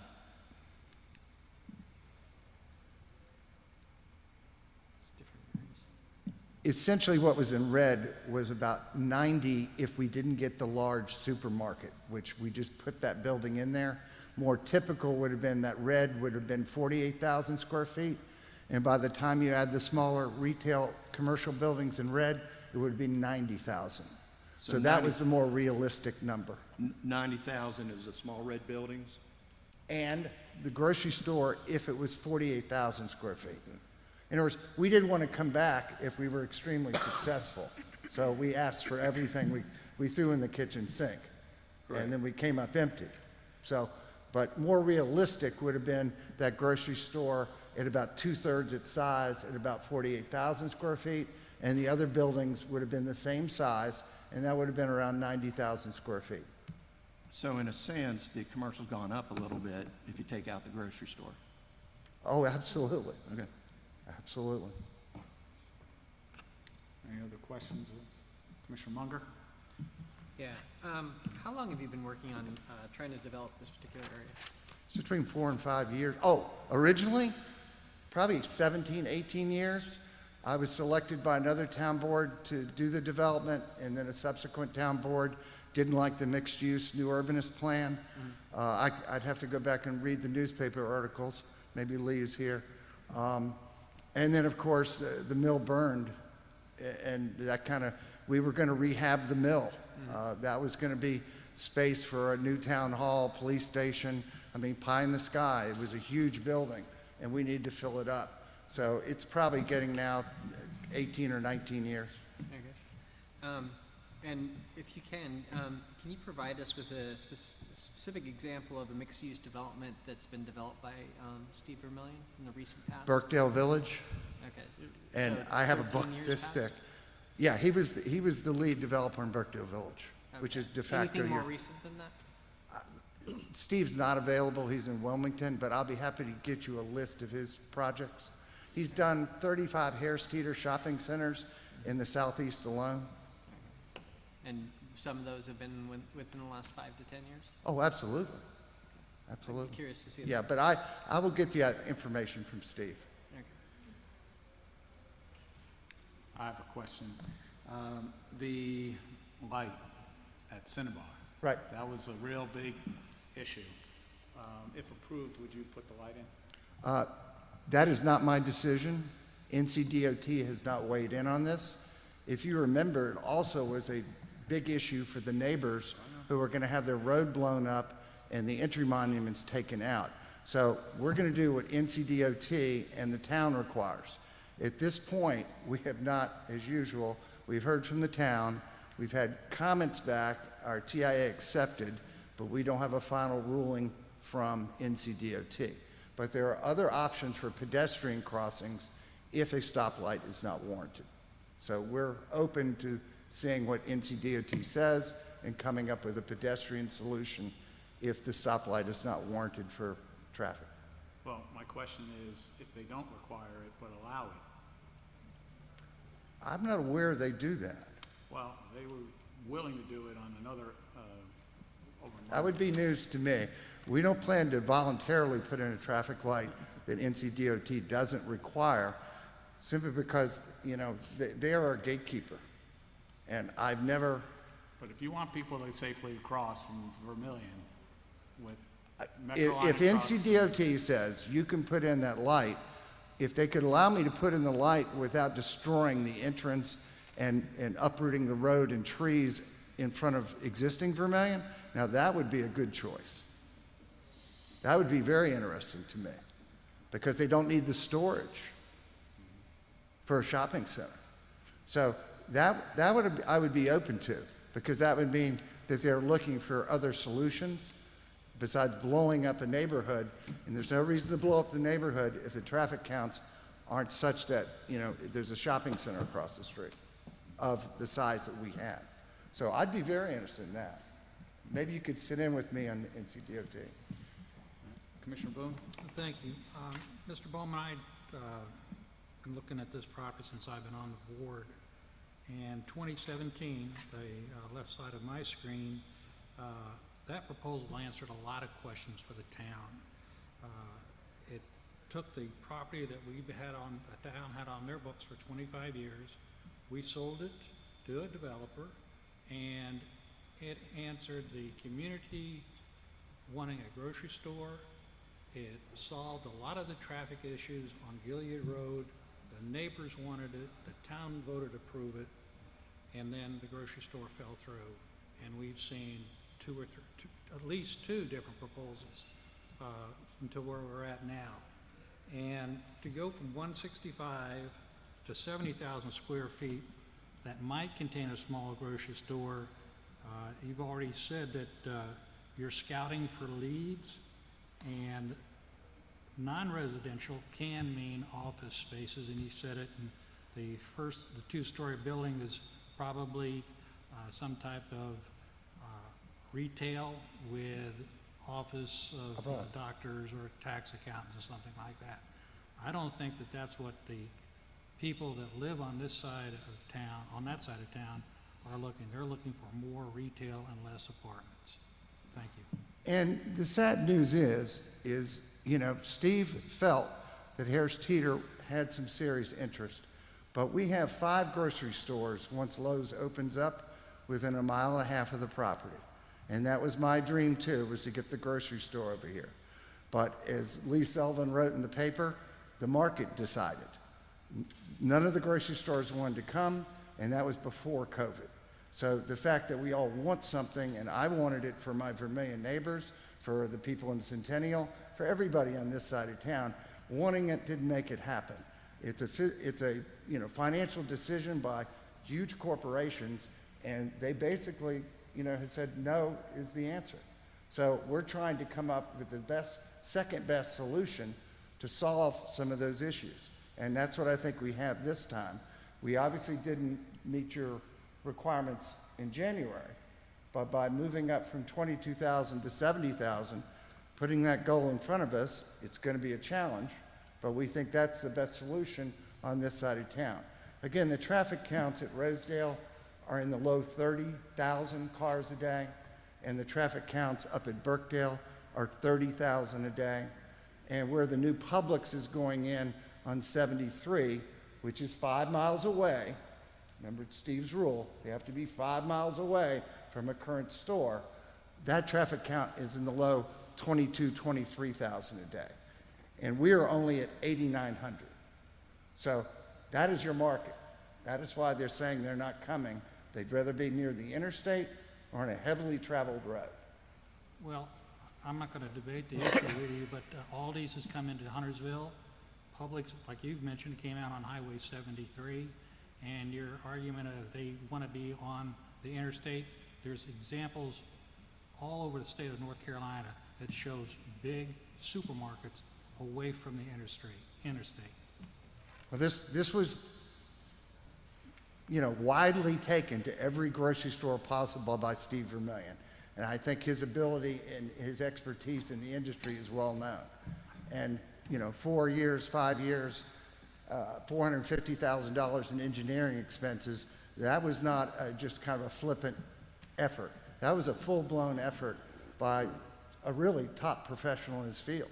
And that's what the marketplace has said. So sooner or later you have to move on. And that's what we've tried to do with what we think is the best option. Any other questions? Commissioner Hines? Yeah, this for Mr. Semino. Mr. Semino, if the plan was not approved and they had no option other than to develop the property as it was in 2017, is the 60,000, I think he said 60,000, 70,000 square foot grocery building, is it conditional? Is the plan approved that that is the only thing that could be in that site, a grocery store, or is it open to anything that is zoned commercial? Anything that would fit that commercial zoning. It was not specified that it has to be a grocery store. Okay. Everything up to that point was the square footage, and it would be a grocery store. And as Mr. Bowman mentioned, they were shooting for the largest footprint that Harris Teeter had at that time, but were expecting something less. And per that plan, I mean, it says up to 165,000 square feet. Could they have just done the development with 50,000 square feet? No, and that's kind of what happened. I mean, what happened was they wanted to cut back on the commercial substantially. And so the initial proposal was 22,000 square feet. And so staff, working with the town attorney, is this a substantial change? The answer was yes, because that's much different than what the town board thought and much different than what the public thought. So, we full well believe that the intent was to build what was approved in 2017. And if it was a grocery store, they always bring in the out parcels. They're the anchor tenant for that reason. And so that was a viable development. Without the anchor tenant grocery store, it changes. Okay, thank you. Mr. Phillips? For the applicant, would you guarantee any percentage of retail instead of just saying commercial? The first floor of all the buildings is what we're going after. Because- And, yeah, the first floor, because, you know, retail doesn't want to go up on a second story unless we're in New York City or something. So we'll commit to the retail on the first floor. And then if there's a problem, we'll come back to you because we substantially didn't do what we said. And if the market says, no, that's ridiculous, we'll have to come back and tell you.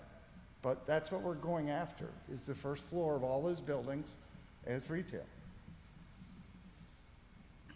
Commissioner Walsh? I just want to reiterate, so there's going to be a restaurant over or a brewery on the left side of this, and the 3 buildings that we see in green will have. Let me just say this, if the market, okay. And the first floor on the buildings that face Huntersville Concord Road will be retail. Right, but I'm saying if for some reason the market didn't want to go on the 1-story building over on Huntersville Concord Road, but we had one that wanted to go over near the roundabout where the brewery site was? The water tower, yeah, thank you. Tucson corrects me. So in other words, we want to have flexibility. It's not restaurant, brewery. What retail site could go there? If it ended up being a Ferrucci's and a bakery there. I mean, we're going to really try to get a nice mix of tenants that will support the neighborhood. And we want to do it all on the first floor. Okay?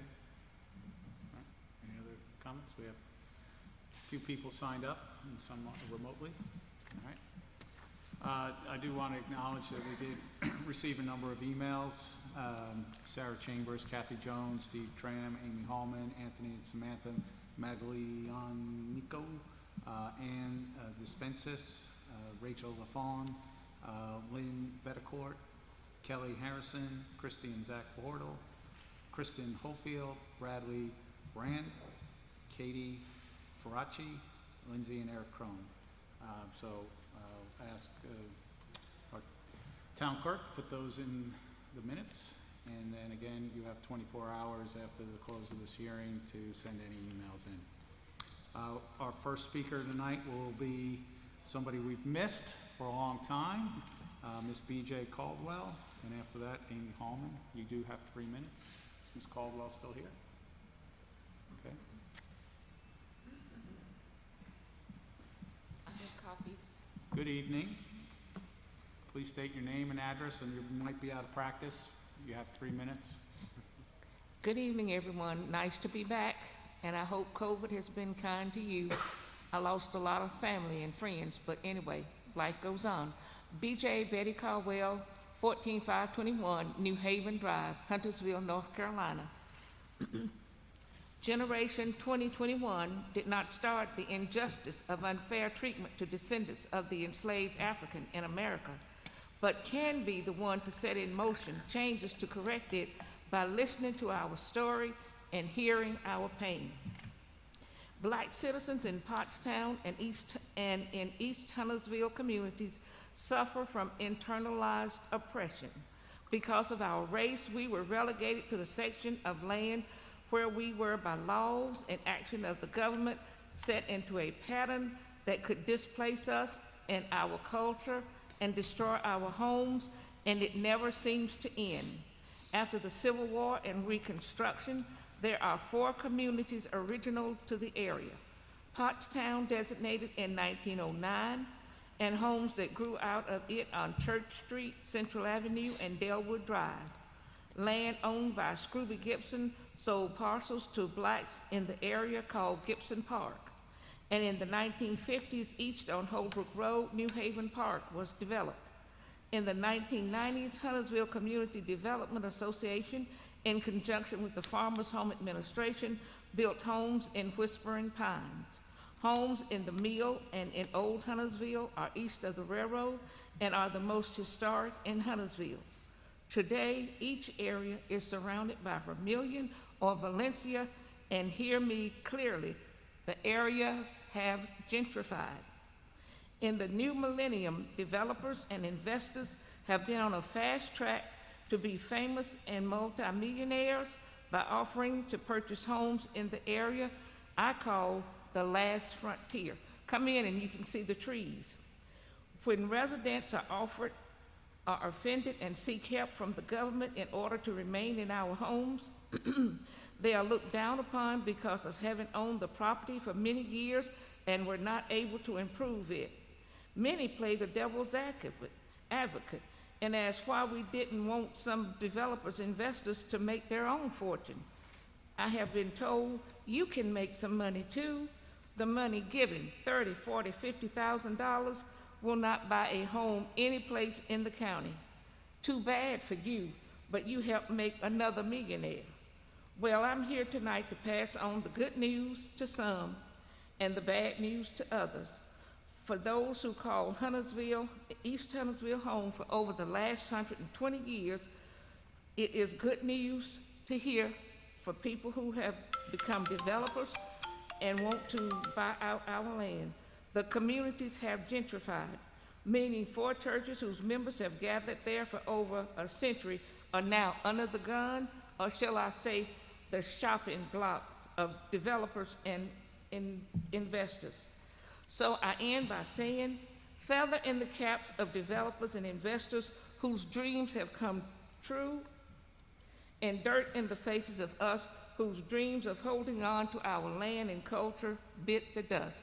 Thank you very much for your time, and I have copies for you. You want to give those to Mr. Roberts, and he'll hand them out for you? Next speaker is Miss Amy Holman, and then Charles Gelslider. And then you might have some people calling in, I assume. Good evening. Please state your name and address. You have 3 minutes. Hi, I'm Amy Holman, 100 Cambridge Road. I don't know how I go after that.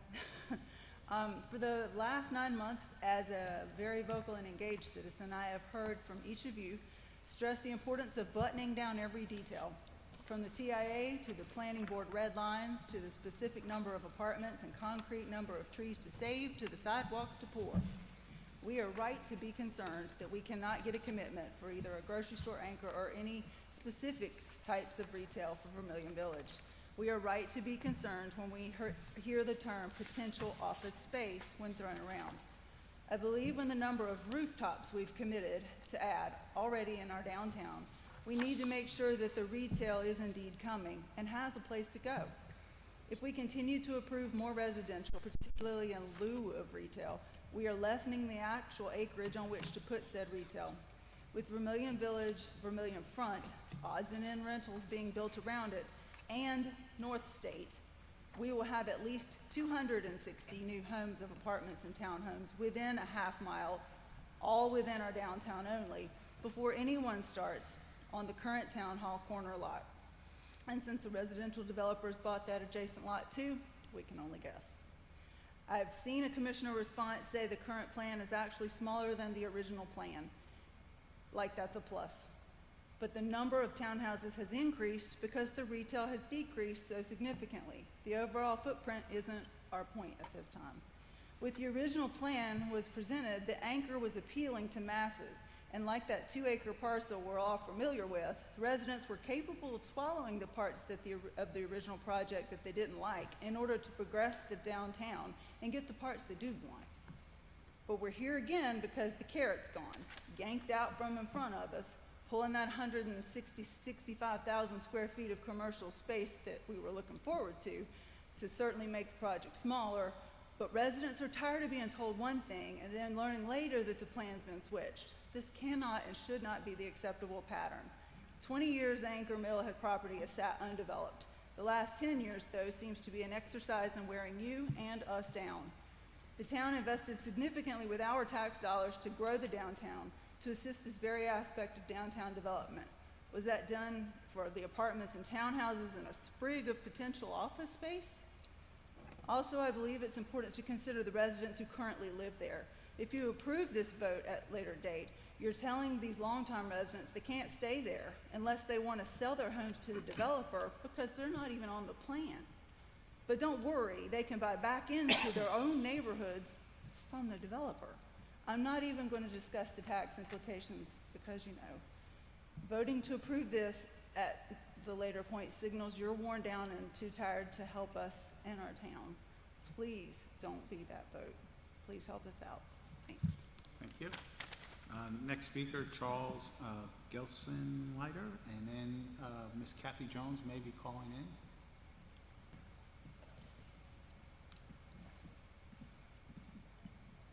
Good evening. Charles Gelsenleiter, 201 3rd Street.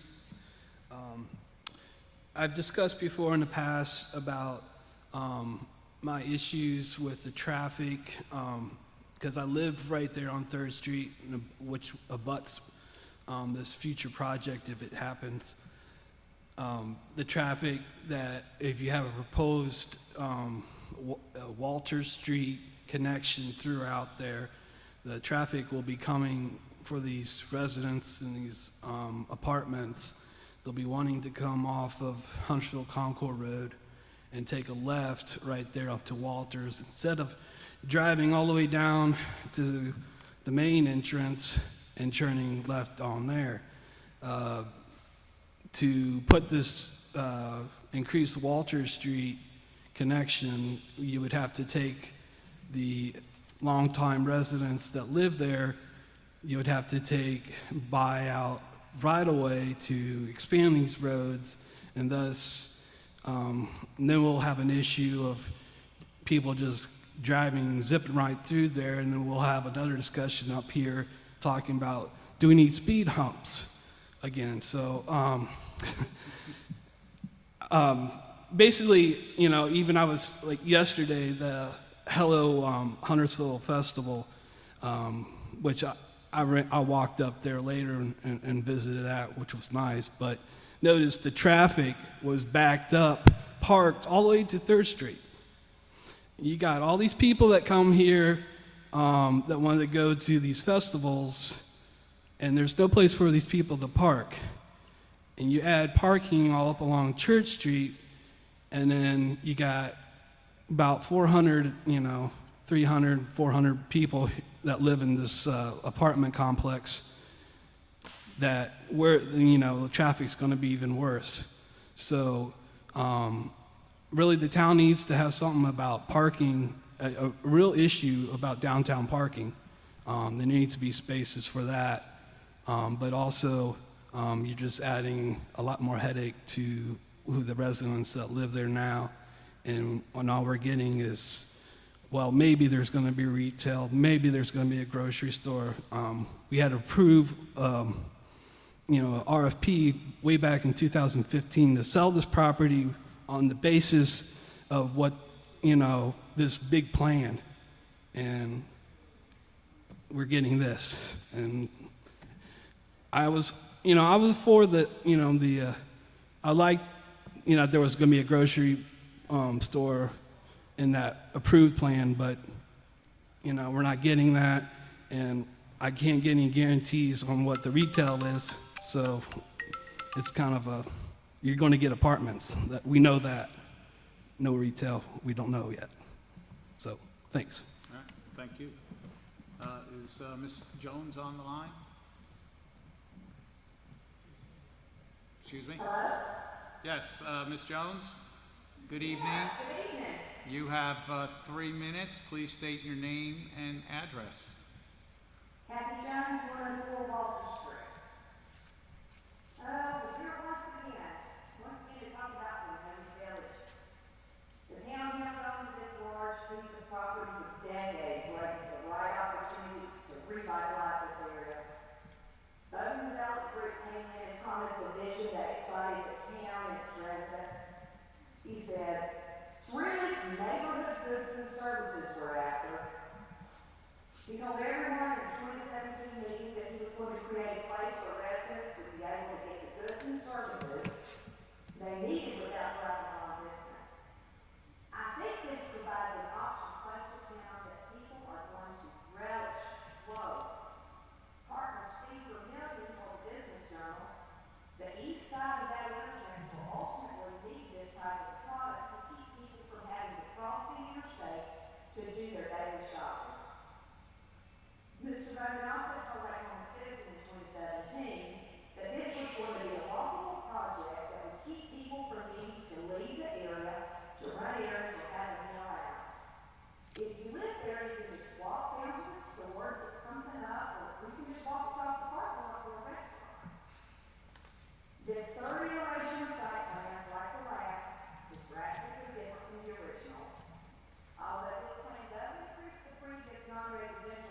22 to 70,000 square feet, it still doesn't guarantee non-residential will be anything other than offices. Two new projects have been approved since the Vermillion Village process began. Those projects will add another 109 units across the road from this one. These projects, as well as the biologic minor developments happening in the adjacent neighborhood, with more on the way, to make the number of new units in the immediate area upwards of 500. 500 new units on a country road and emptying into neighboring communities, affecting every existing resident on Huntersville Rockford Road. This must factor into your decision-making process.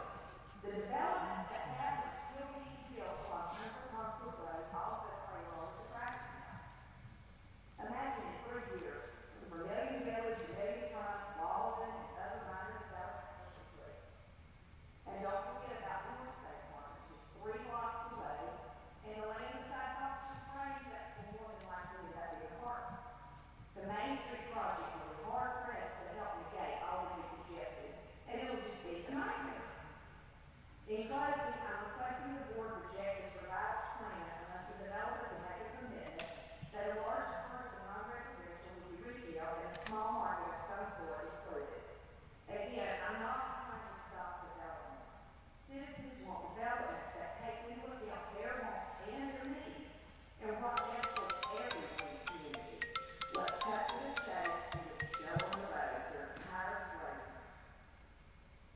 Thank you. Thank you. Our next speaker is Miss Amber Kovacs.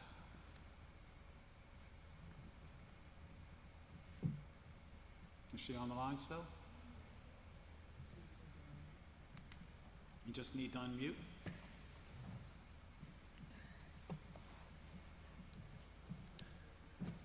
Ms. Kovacs? Hello. Yes, good evening. Please state your name and address. You have 3 minutes. Hello, my name is Amber Kovacs and I live at 207 Greenway Street. I recently reached out and met Mr. Bowman at his office to discuss his plans for the Anchor Mill project because after attending the virtual community meeting, I had more questions that I wanted to ask. Upon discussing the plans with Mr. Bowman and hearing his plans, I expressed that if he was able to have the shops and retail that he discussed in these plans submitted to the town, that it would be something that could benefit existing residents as they deserve something for all their losses. Upon review of the most recent plans, I see that there is intended space for commercial. The term commercial is far too broad of a term that makes the intention sound great, but without a commitment to specific kinds of retail in lieu of office space, I cannot get behind this. As a resident on the edge of the project, I'd like to see this be developed to benefit the people that are already living there and provide them something when they're using so much. Shops, places to eat, grocers, etc. are things that I believe most residents could see being beneficial. Without Bowman's commitment to specific retail, but rather commercial, we risk offices being placed in these spaces, and we're back to square one with no benefits in the foreseeable future, but loss of land. With so many high-density projects already approved, this project should remain the retail, commercial plan it began as so that it can help bring the town's vision to fruition. I ask that if assurances cannot be made for specific types of retail, do not approve this project until they can do so. If the developer cannot make good on his original project, perhaps we should consider selling this property to a developer with a vision more aligned with the town board, and its residents. Thank you. Thank you. All right, that's all for our public speakers, I believe, on this subject. Any questions of staff or the applicant? You'll have 3 minutes at the end to sum up. That's part of the new rules. I have a question, Mr. Simino. So we just heard, and we've, what's the difference between retail and commercial, and is there any way that the town could require something specifically to be built on 1 or 2 floors of any development in our town? In terms The of whatever? town in and of itself could not do that, but an applicant can make commitments to do that through the conditional zoning, and you can agree. And I think you heard Mr. Bowman mention that that's what he would be willing to do. Now, there is a fair comment about, well, commercial could be anything from A to Z. So a bottom line is it'll be up to the applicant to put conditions on the plan that more specifically highlights what they would be willing to do. Okay. All right. Any questions before Mr. Bowman gets his 3 minutes to sum up? Okay, Mr. Bowman? Well, I need to sit down with Steve and go over with retail/commercial definitions and what the categories are. But before it goes to planning board, we're going to have a commitment that will be part of the conditional rezoning, that it is not going to be just office space over there. We're going to have a retail commitment that will be on the conditional plan. Okay. But I need Steve to sit down with me and let's really map out the different types of uses so you will know what those are and our commitment to that first floor, which would total 47,600 square feet on the first floor. There's only 22,000 square feet of office. Okay. All right. That's the equivalent of a huge grocery store split up amongst a lot of different tenants. Can you give us those numbers again? I'm taking. The total is 70,000 square feet we're showing in the 4 buildings, and it's 47,600 first floor and 22,400 second floor. So we'll have a commitment there before we go to planning board, and we'll share that with all of you. Okay. All right. Is that good? All right. Thank you. Any other questions? I'll close that public hearing, and we'll move to item 8C, which is conduct a public hearing on petition TA 21-01, amendments to the Huntersville zoning and subdivision ordinance to comply with state statute 160D. Thank you, Mayor. Board members, enters the staff report into the record. This is an amendment to the entirety of the zoning ordinance in the subdivision ordinance to comply with 160D. And that's what the state statutes have been modified across North Carolina. And in essence, what they've done is they've taken the county development regulations and the city development regulations, which were in 2 different sections and somewhat conflicted and somewhat overlapped, and they consolidated them into one unified chapter. And that involved renumbering every land development code. So our ordinance and zoning ordinance and subdivision ordinance references specific sections, so we've got to go back and modify that. The changes are mostly technical and procedural in nature and not substantive. It was a commitment to not try to throw anything into the changes from the state statutes that would be controversial. So again, it was just to consolidate, clean things up, make sure there are no conflicts. And that's, in essence, what we're doing with the text amendment. The state did make a big change for some communities, not necessarily for us, but in essence, they've said in order for a local government to enforce zoning, they have to have a reasonably up-to-date comprehensive plan by July 1, 2022. And reasonably up-to-date is anywhere between 5 and 10 years. And as you are aware, in December, we just adopted our plan. And we have consistently in every 7 to 9 years. So that's just a mandate across the state of North Carolina if you're going to have zoning. The deadline for the 160D update to be in the ordinances is July 2021. And we also have cleaned up some conflicts that were in the ordinance, things that didn't seem to make sense. We cleaned it up. I mentioned in here that we tracked the changes. So you received basically this document, double-sided, the zoning ordinance and the subdivision ordinance, hundreds of pages. And any change that we made, we struck through the language and we added language and we sometimes put notations as to why we made the changes. So it's all there for everybody to see. And at this point, I'd be happy to answer any questions that the town board has. And I'd be remiss to say that our legal staff, Jacob and Emily, really took this project on and then presented the changes to staff. Staff reviewed them, we worked together, and then we also have taken it to the Huntersville Ordinances Advisory Board, really been working on this since January, and they ultimately will make a recommendation towards the end of this week, Thursday. So happy to answer any questions. So these updates also include the revision to the 2040 plan bike plan, those things that we've already adopted that are referenced in this? So those plans don't change. This is just think of it as those plans set our vision. The zoning ordinances, subdivision ordinances are our tools to achieve the goals in those plans. And so the tools are being modified to comply with the state statutes. Thank you. Okay. We have one person that's signed up to speak. This will be interesting. Mr. Holman, come on up. Please state your name and address. You have 3 minutes. Good evening. Good evening. Lee Hallman, 100 Cambridge Road in Sherwood Forest. And on that note, before I start, I'd like to thank the town for helping us get the traffic situation straightened out in Sherwood Forest. The elementary school out there was generating a lot of traffic onto Sherwood Drive, and a few people mentioned it to you, and I was out there today, and there might have been a dozen cars in the queue, and they were moving them through pretty quickly, so thanks for that.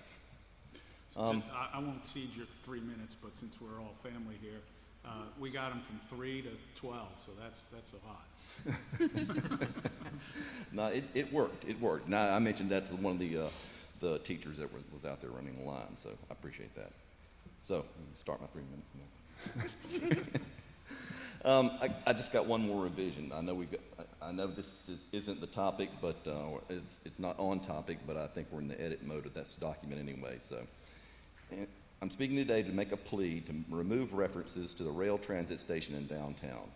I realize this agenda item is to adjust wording to align with the state, but also know that it'd be well past time to remove this reference.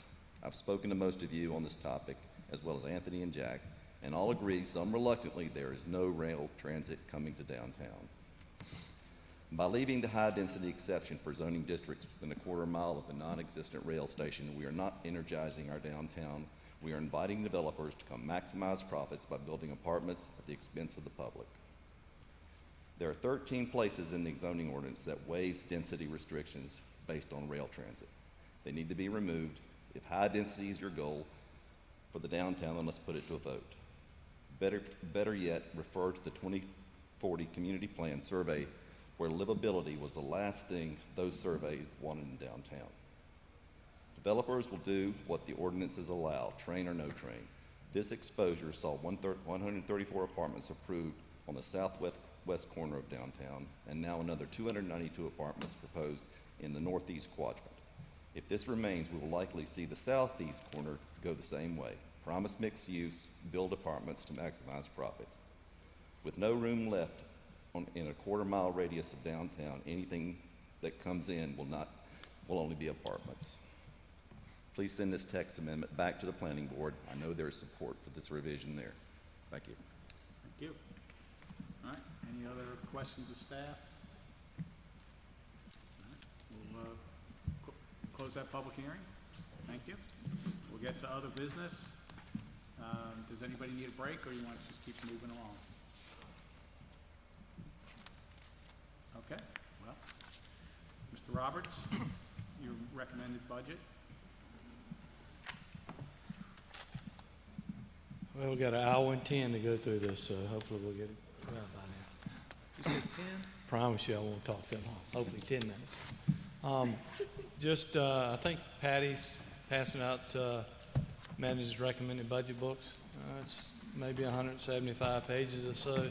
What I would tell you if you're listening in the audience is I would spend all my effort and time on probably the manager's message, which is kind of quick highlighted overview. It's probably 6 or 7 pages, and I'd probably focus on CIP.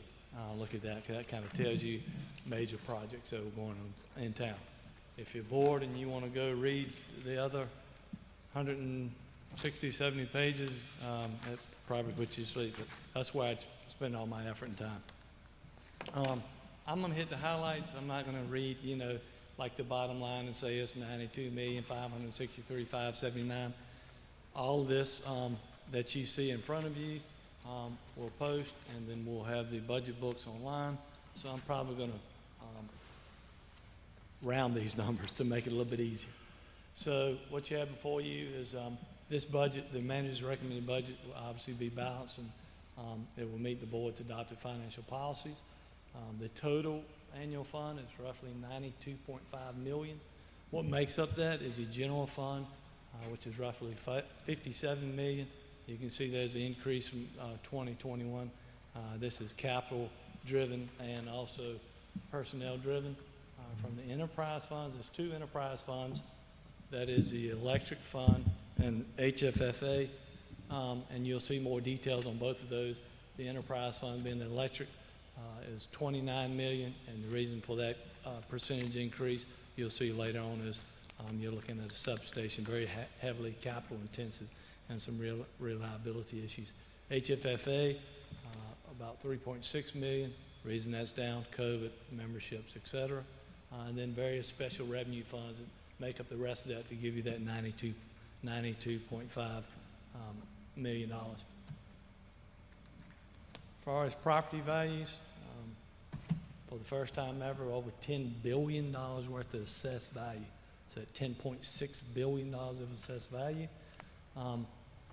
Value keeps increasing, even though COVID's been around. We are rocking and rolling, more than 3% highest in the county.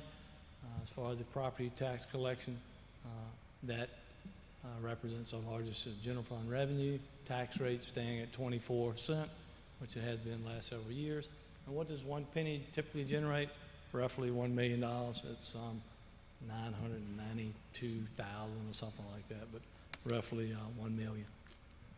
General fund revenue changes. What makes up the general fund revenue? The top three is property tax, sales tax, and utility sales tax.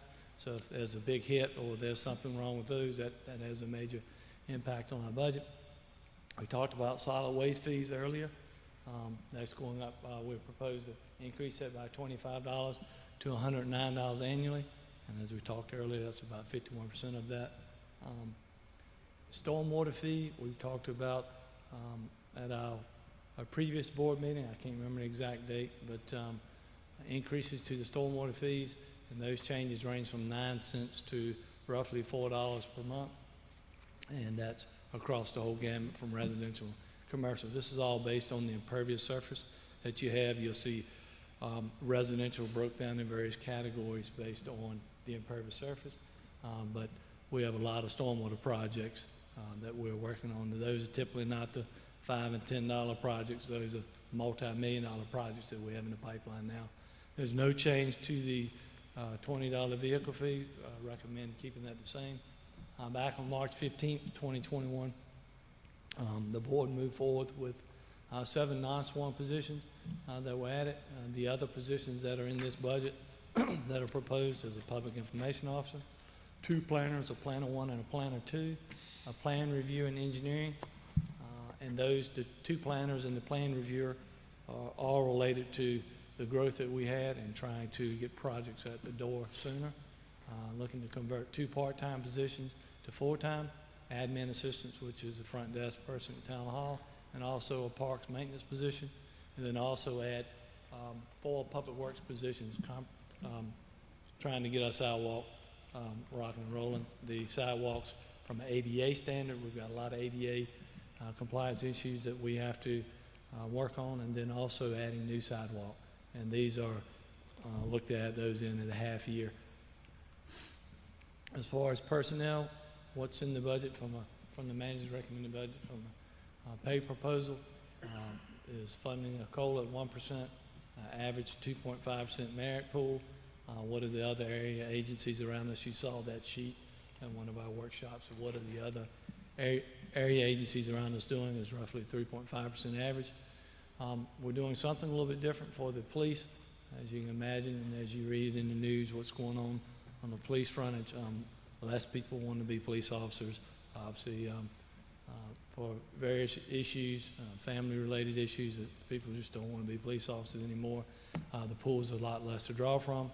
So what we're looking to do with this manager's recommended budget is pull the sworn positions out of our existing pay ranges, create separate pay ranges, increase their minimum pay for new officers for $46,500, and for sworn positions that are below the midpoint, looking at doing an additional 2% market adjustment to try to get those up to midpoint.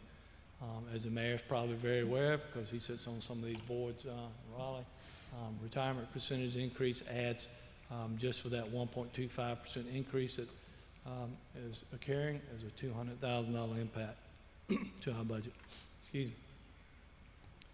From operating and debt expenditures, on the fire department side, it's $150,000 increase. That's all related to capital, solid waste, talked about earlier, more homes, the landfill fees, or fuel fees, et cetera.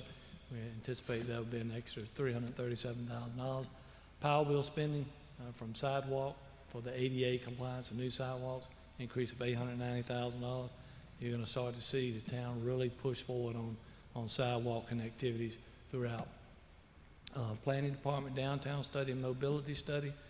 As we get all these plans coming in downtown, we've got to look at what are we going to do from a road infrastructure downtown to also what other areas that, what do we want those to look like to develop. From the debt side of things, there's no new debt service issue or service payments funded in FY22. Total debt service for FY22 is roughly $4.7 million. That's a small decrease. From a general fund departmental capital, we're purchasing 16 police vehicles. From the Parks and Rec side of things, doing several resurfacing projects in the playgrounds that pour in place resurfacing from Berry and Holbrook Parks to North Meck basketball court resurfacing to Bradford Park softball, paved trails, and multiple truck replacements in Park and Rec. And on the pile bill side of things, we're replacing the salt spreader. We're also adding a truck, flatbed truck, and excavator. All this is related to getting the four-man woman crew up on the sidewalk, the new crew. General fund balance, major capital. What you see some of these numbers in here, just to let you know, these are numbers for this fiscal year. Obviously, Farrelltown Parkway, I wish it cost $350,000. It costs a lot more than that. That's why I say look at the CIP. You know, you'll have various dollars in various fiscal years. Town hall design pre-construction is an estimate now. You will see a contract hopefully come back to you for design build on the May 17th meeting. This is a placeholder for what we think design pre-construction will cost. $1.1 million for Hat baseball field lighting replacement. Those lights are 25 to 27 years old. Stumptown Road extension, this project has been in the CIP for some time. Commerce Center Drive is a fairly new project that connects Holbrooks over to Gillett Road. That project is new in the CIP. Farrelltown Parkway, you've seen in the CIP. Land purchase for Fire Station 5 in the CIP. Also, Station 2 is in out years. Park storage and maintenance addition at Siegel. So we're looking to do what I'd say pole barn sheds out at Siegel, as we're obviously losing some of our storage. We're taking on more facilities, also more parks. Church Street to Holbrook Delwood, continuing that project. Gibson Park Drive Phase 2, continuing that project. North Meck Park Greenway is a starting design on that project, is what that's about. From a transportation reserve, I know a lot of folks, you know, don't look where the pots of money come from. That's why I'd say look at the CIP, look at the CIP, tells you about all these projects. Same thing here, various transportation projects, Ranson Road, Siegel to 4th Street. I won't spend time on the dollars because these are multi-year projects. Various projects that have rolled over from previous years. You know, you started design engineering, you roll into right-of-way, then you roll into construction. The audited transportation reserve fund balance as of FY20 was roughly $2.5 million. The $20 vehicle fee generates approximately $940,000 annually. We use these funds to do road projects.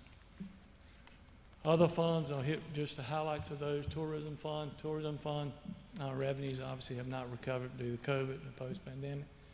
We are $100,000 funded to begin design for the restroom parking lot at Berry Park.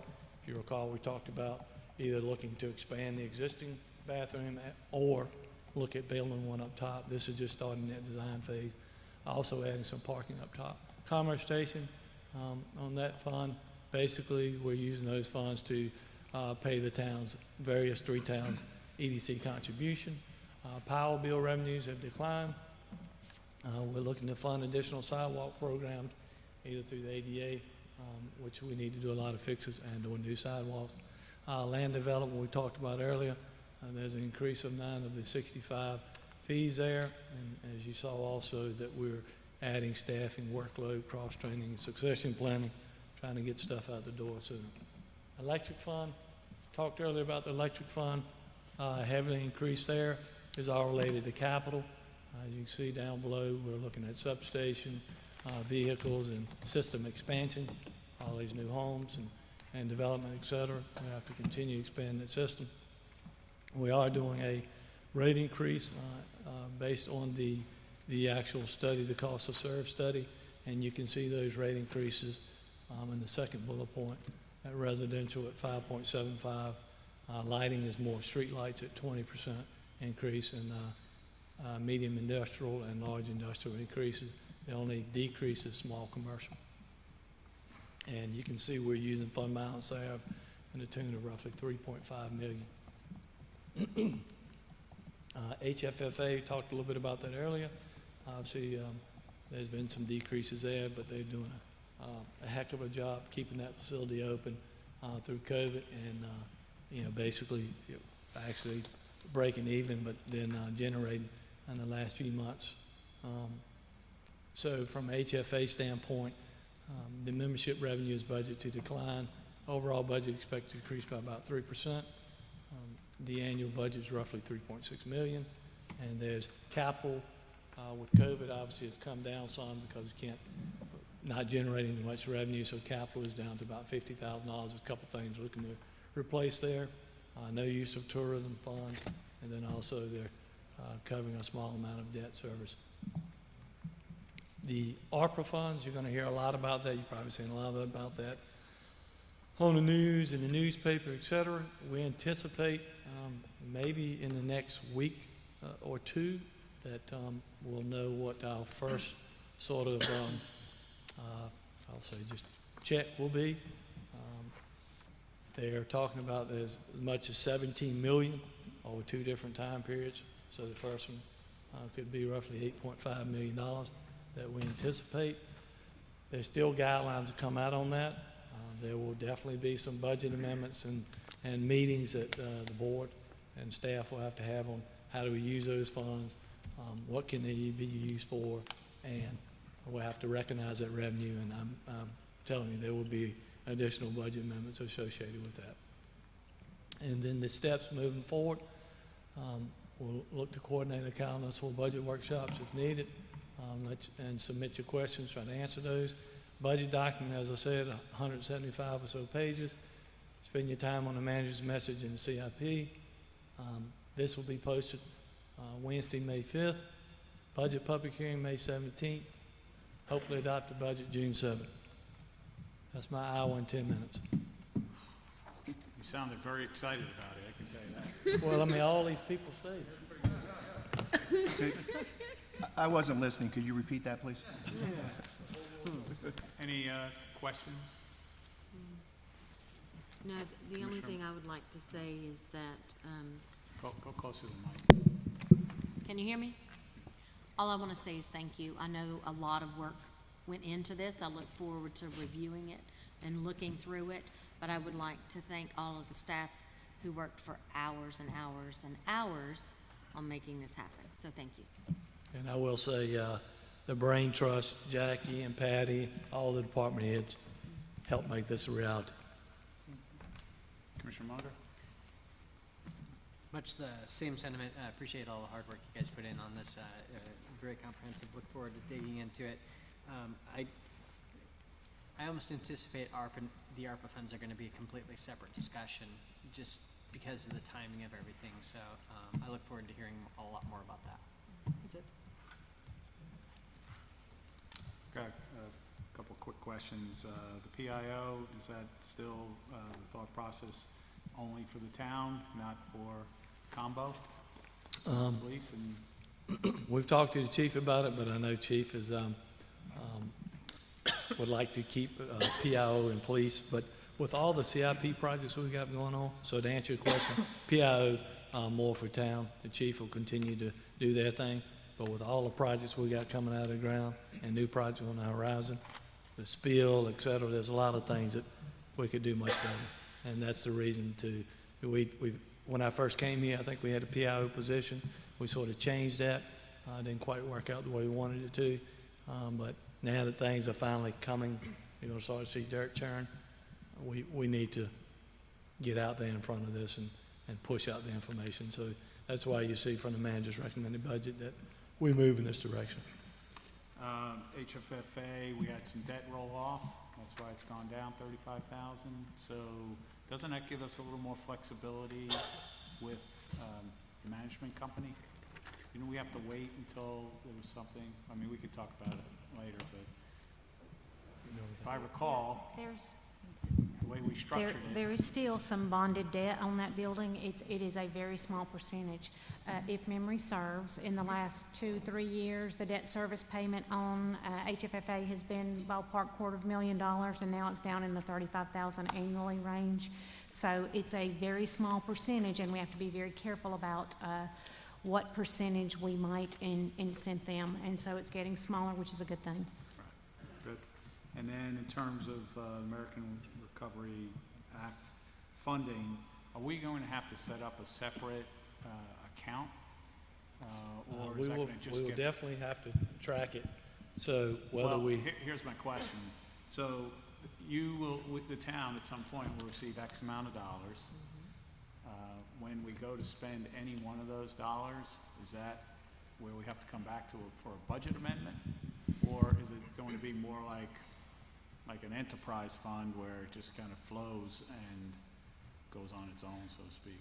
I'm aware of no requirement that it be kept in a separate checking account, so I don't think it will be, because we've been asked what our account number is, so I don't think it will require a separate account. But by statute, we couldn't spend money without you budgeting it anyway, so we'll set up a budget ordinance that you'll have to approve that says what we can spend it on. So if you received $8.5 million, the town receives $8.5 million, and for whatever reason, you can use that money for something that's already in the budget, do you have to have a budget amendment?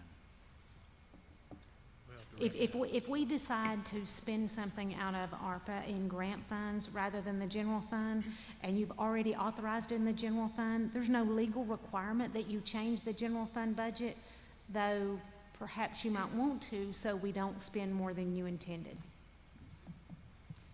Well, it'll be interesting to see when you get a little more clarity how to structure those things.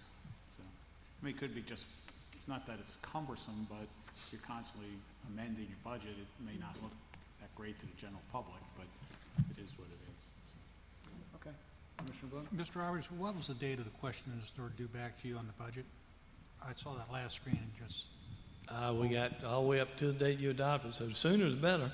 I mean, when would you like our questions back to you on the budget? Once we go through this? How about we'll get together with the team and send you out an email tomorrow, and then sort of set some timelines so that we make sure we're adequately have time to have a meeting if we need to. So we'll send you out an email on that. Oh my God, if you were asleep, you're awake now. Is that in the budget? My recent memory is that we typically don't hold a workshop until after we have our public hearing, because we wait to see what the public has to say about the budget. So we're happy to get your questions as early as you'd like to give them, but ordinarily we don't meet about it to discuss it till after that time. Thank you. Okay. Anything else? All right. Actually, yeah, this is kind of unconventional, and I'm going to put Jackie on the spot. So what I've learned doing this is that a lot of regular citizens are paying more attention, and they have a lot more questions. And I think it would be cool if we could maybe do something less intimidating than the budget presentation hearing, because that scares people. I've been that person scared to ask a question, and maybe we could do something like a public meeting that's a little bit more casual, like a coffee chat where people could just drop in and talk with Jackie and ask their questions, because Jackie's a wealth of knowledge. I have friends who are fangirls over her because she explains stuff so much easier. I mean, I don't want to put you on the spot like that, but it's something she and I kind of talked about, and I think it might make things a bit easier on people. I'm happy to chat with people about budget. I get a little passionate and talk fast. Team effort, Patty and I will be happy to chat with folks and coffee chat, whatever we need to do, glad to do it. It's more important to me that people understand what we're adopting than that I impress people with my accounting jargon. Glad to do it. Well, I think the question there would be where you would do that and what restrictions and so forth, but as restrictions are easing. But certainly emails, if you can't do that. But sometimes there are older people in this community who don't send emails. There are people who have anxiety disorders. I'm one of them, and I've kind of busted through it sitting up here. But people want to ask questions like, what is a fund balance? What is this? What is that? And Jackie's so easy to sit and talk to, and I've learned a lot from her. I'm sure everyone else up here has learned so much from her, and I'd love to give citizens that opportunity, that they understand and have that chance. You know, maybe 2 people show up, but that's 2 people more educated about where the tax dollars are going. And maybe they can just stop by town hall, have some coffee. I don't know, I just feel like, I don't know. I feel like it's a different approach to things. Maybe you can do a Ring Central call, and then you don't have to worry about where, and if it's convenient, people can do that. Would you think people would be comfortable with that? With what? A Ring Central call?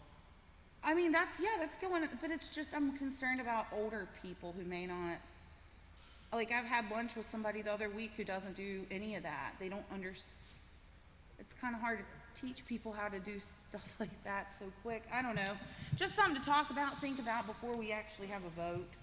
And then any question any citizen has on the budget, just call us, email us on that. As you know, Jackie and I are very open, and Jackie loves this stuff, so she will spin it any way you like it. And just give me tonight, and I'll be able to answer any question too. So. I would Commissioner just Beth? say, I think that it's an excellent idea to do something. I would leave that in Ms. Huffman's court in regards to how she would like to facilitate it if she is game. But I would also want to say that, by law, we have to have that, the public hearing and allow the public to come here officially to speak. But I am encouraged that could be an addition to. Yeah, it's absolutely an addition to, because there are people who, I know last budget wanted to speak, and then they didn't because they didn't want to come off and feel like they were uneducated. So they just kept I'm just trying to put something out there in the universe where Jackie can shine and do what she does and provide regular citizens the same services we're so lucky to have. Well, and the fact is that anytime you're able to sit down with one of the experts who can explain it, it makes it easier to understand. Mm-hmm. So I think that's a great opportunity for us to do another outreach as well and help the citizenry get what that budget, what this big packet is, right? And ask all those questions. So I'm in if she's in. And I'm in too if anybody wants to call me. I can meet with them too. Any other questions on this? All right. The next item, 9B. Oh. Yes, Mr. Mayor, since I live on Ranson Road and the project is apparently happening in front of my home, I'd like to ask to be recused and brought back. I'd like to recuse Ms. Bales. Second. Any discussion? No? All those in favor? Okay, seeing a few. Next item is 9B, consider adopting resolution to acquire additional right-of-way and easement for construction on Ranson Road at Stumptown Road. Nobody wants this? Is there a motion? I can make a motion. Commissioner Munger? I'm sorry. No, go ahead. Motion to approve resolution of the town of Huntersville to acquire right-of-way and easements necessary for the construction of the adopted and funded Ranson Road project. I'll second it. Any discussion? All those in favor? All right. Motion to bring back Commissioner Bales. Is that Commissioner Boone? Quietly? Second? Second. Any discussion? All those in favor? Come on back. We missed you. All right, 9C is consider adopting resolution delegating authority to award certain contracts. Ms. Sloop, how are you? Hanging in there? I'm awake. So you have an updated draft of the resolution delegating authority to town manager within a certain dollar threshold to approve contracts. I'm happy to answer any questions that you may have. Mr. Mayor, I got a motion, but I do have a question for the town attorney. What is that threshold of the dollar amount? It's 300,000 as written. Okay. And that wouldn't void any bidding laws or rules. The projects that would qualify for bidding would still have to be bid out. And then there is an exception for anything that is required specifically to be approved by the board, which would include sole source contracts and also piggyback contracts. Thank you very much. Mr. Mayor, I'd like to make a motion to approve the resolution delegating the authority to award contracts of $250,000 as presented in the agenda packet.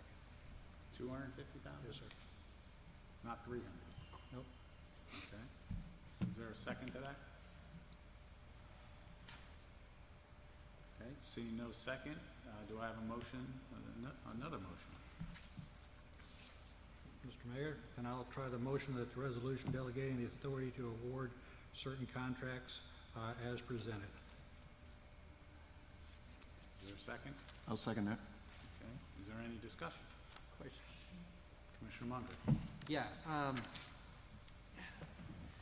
Ms. Sloop, thanks for providing the list of all the contracts between $100,000 and $300,000. Can you tell me real quick, all of these that were given to us, did they appear in consent agendas over the period of time that they were, I mean, how were these presented to us? Were they? It depends on the dollar amount for the contract as to whether or not it would have been presented in a consent or possibly had further discussion. Because they were all contracts from the previous 2 years, I wouldn't be able to speak specifically, but I could ask for more information from finance. And also, we could take a look at some of the previous agendas. But given the dollar threshold that you requested information about between 100,000 and 300,000, Yeah. They could have been either on the consent, or if there was a specific bid threshold that needed to be met, they likely wouldn't have been on consent. They would have just been on. But as long as they didn't have to follow some sort of procedural manner, they would typically be on consent. That's correct. Yes. Okay. I would like to make a amendment to the motion. I'd like to make an amendment to the dollar amount to move it from 300,000 to 100,000. I can get more specific if needed. Well, is there I'll second that. second? Okay, Commissioner Phillips? And Yeah, if you don't mind, make the kind motion, of you the make- reasoning on you that, speak on it. right now, my understanding, is there a specific threshold right now as it exists? We don't have a delegation in place right now. Okay, so it's kind of a big first step for us, and I have absolute faith in Jackie. I have absolute faith in Anthony. I know you'll make very good decisions financially. It's about who's next. The net people that follow you, and making sure that they have the same level of integrity. And just 300,000 is a really big number to me. 100,000 is a relatively big number to me, but it feels like the right first step, and that's why I'm looking at 100,000 as opposed to 300,000. I mean, I agree. $100,000 is a lot of money, especially when it's not your money. I feel like this is a good way to start the process of being good stewards and having good faith with the community. And then as we grow, we can grow the number.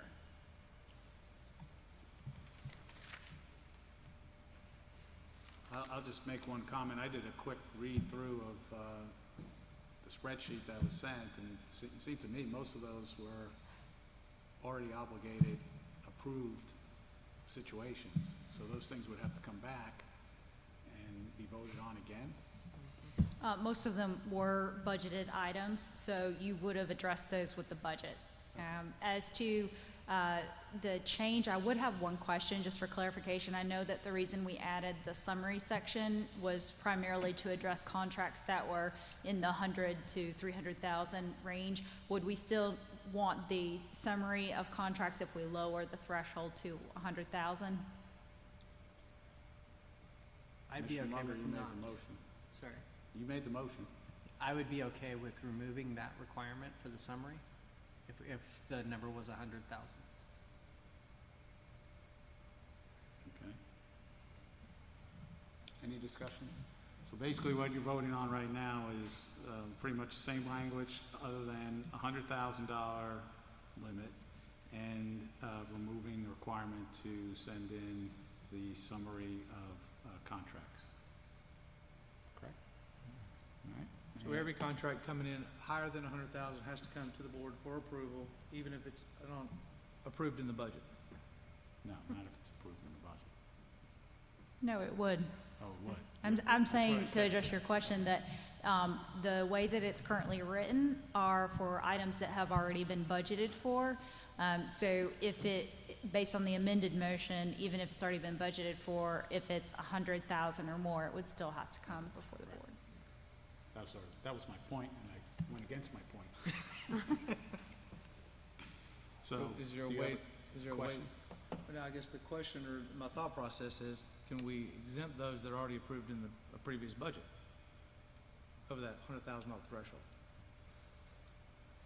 Because I don't want to get into, I mean, could we get into a jeopardy situation, it's approved in the budget CIP, and then we don't approve it, and then it just kills it, something we approved a year ago? They're actually two separate issues, the budgeted items versus the contract approval. And so this resolution is to address specifically the ability to award and execute a contract. So that's what this delegation specifically addresses. So we would need something clearly set forth regardless of whether or not it had been budgeted. But for an extra layer of comfort, we obviously added in the caveat that they would need to, if they were going to be delegated to Anthony, also be approved in the budget. So that gave you an extra layer of protection for approval. Yeah, the idea of this whole thing was to simplify, and if you start going down the path potentially that's been mentioned, you're not simplifying. And I didn't study the spreadsheet, but to me, in a quick look at it, and I can't give you a percent, but it seemed like a lot were already budgeted. They were part of road projects or engineering for something and all that. And then, don't forget, they bid it out, many of the others. So, anyway.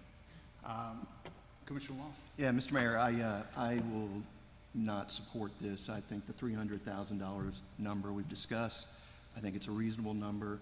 If we have a future problem with the town manager, we'll deal with it then. Any other? All right. All those in favor of the amended motion?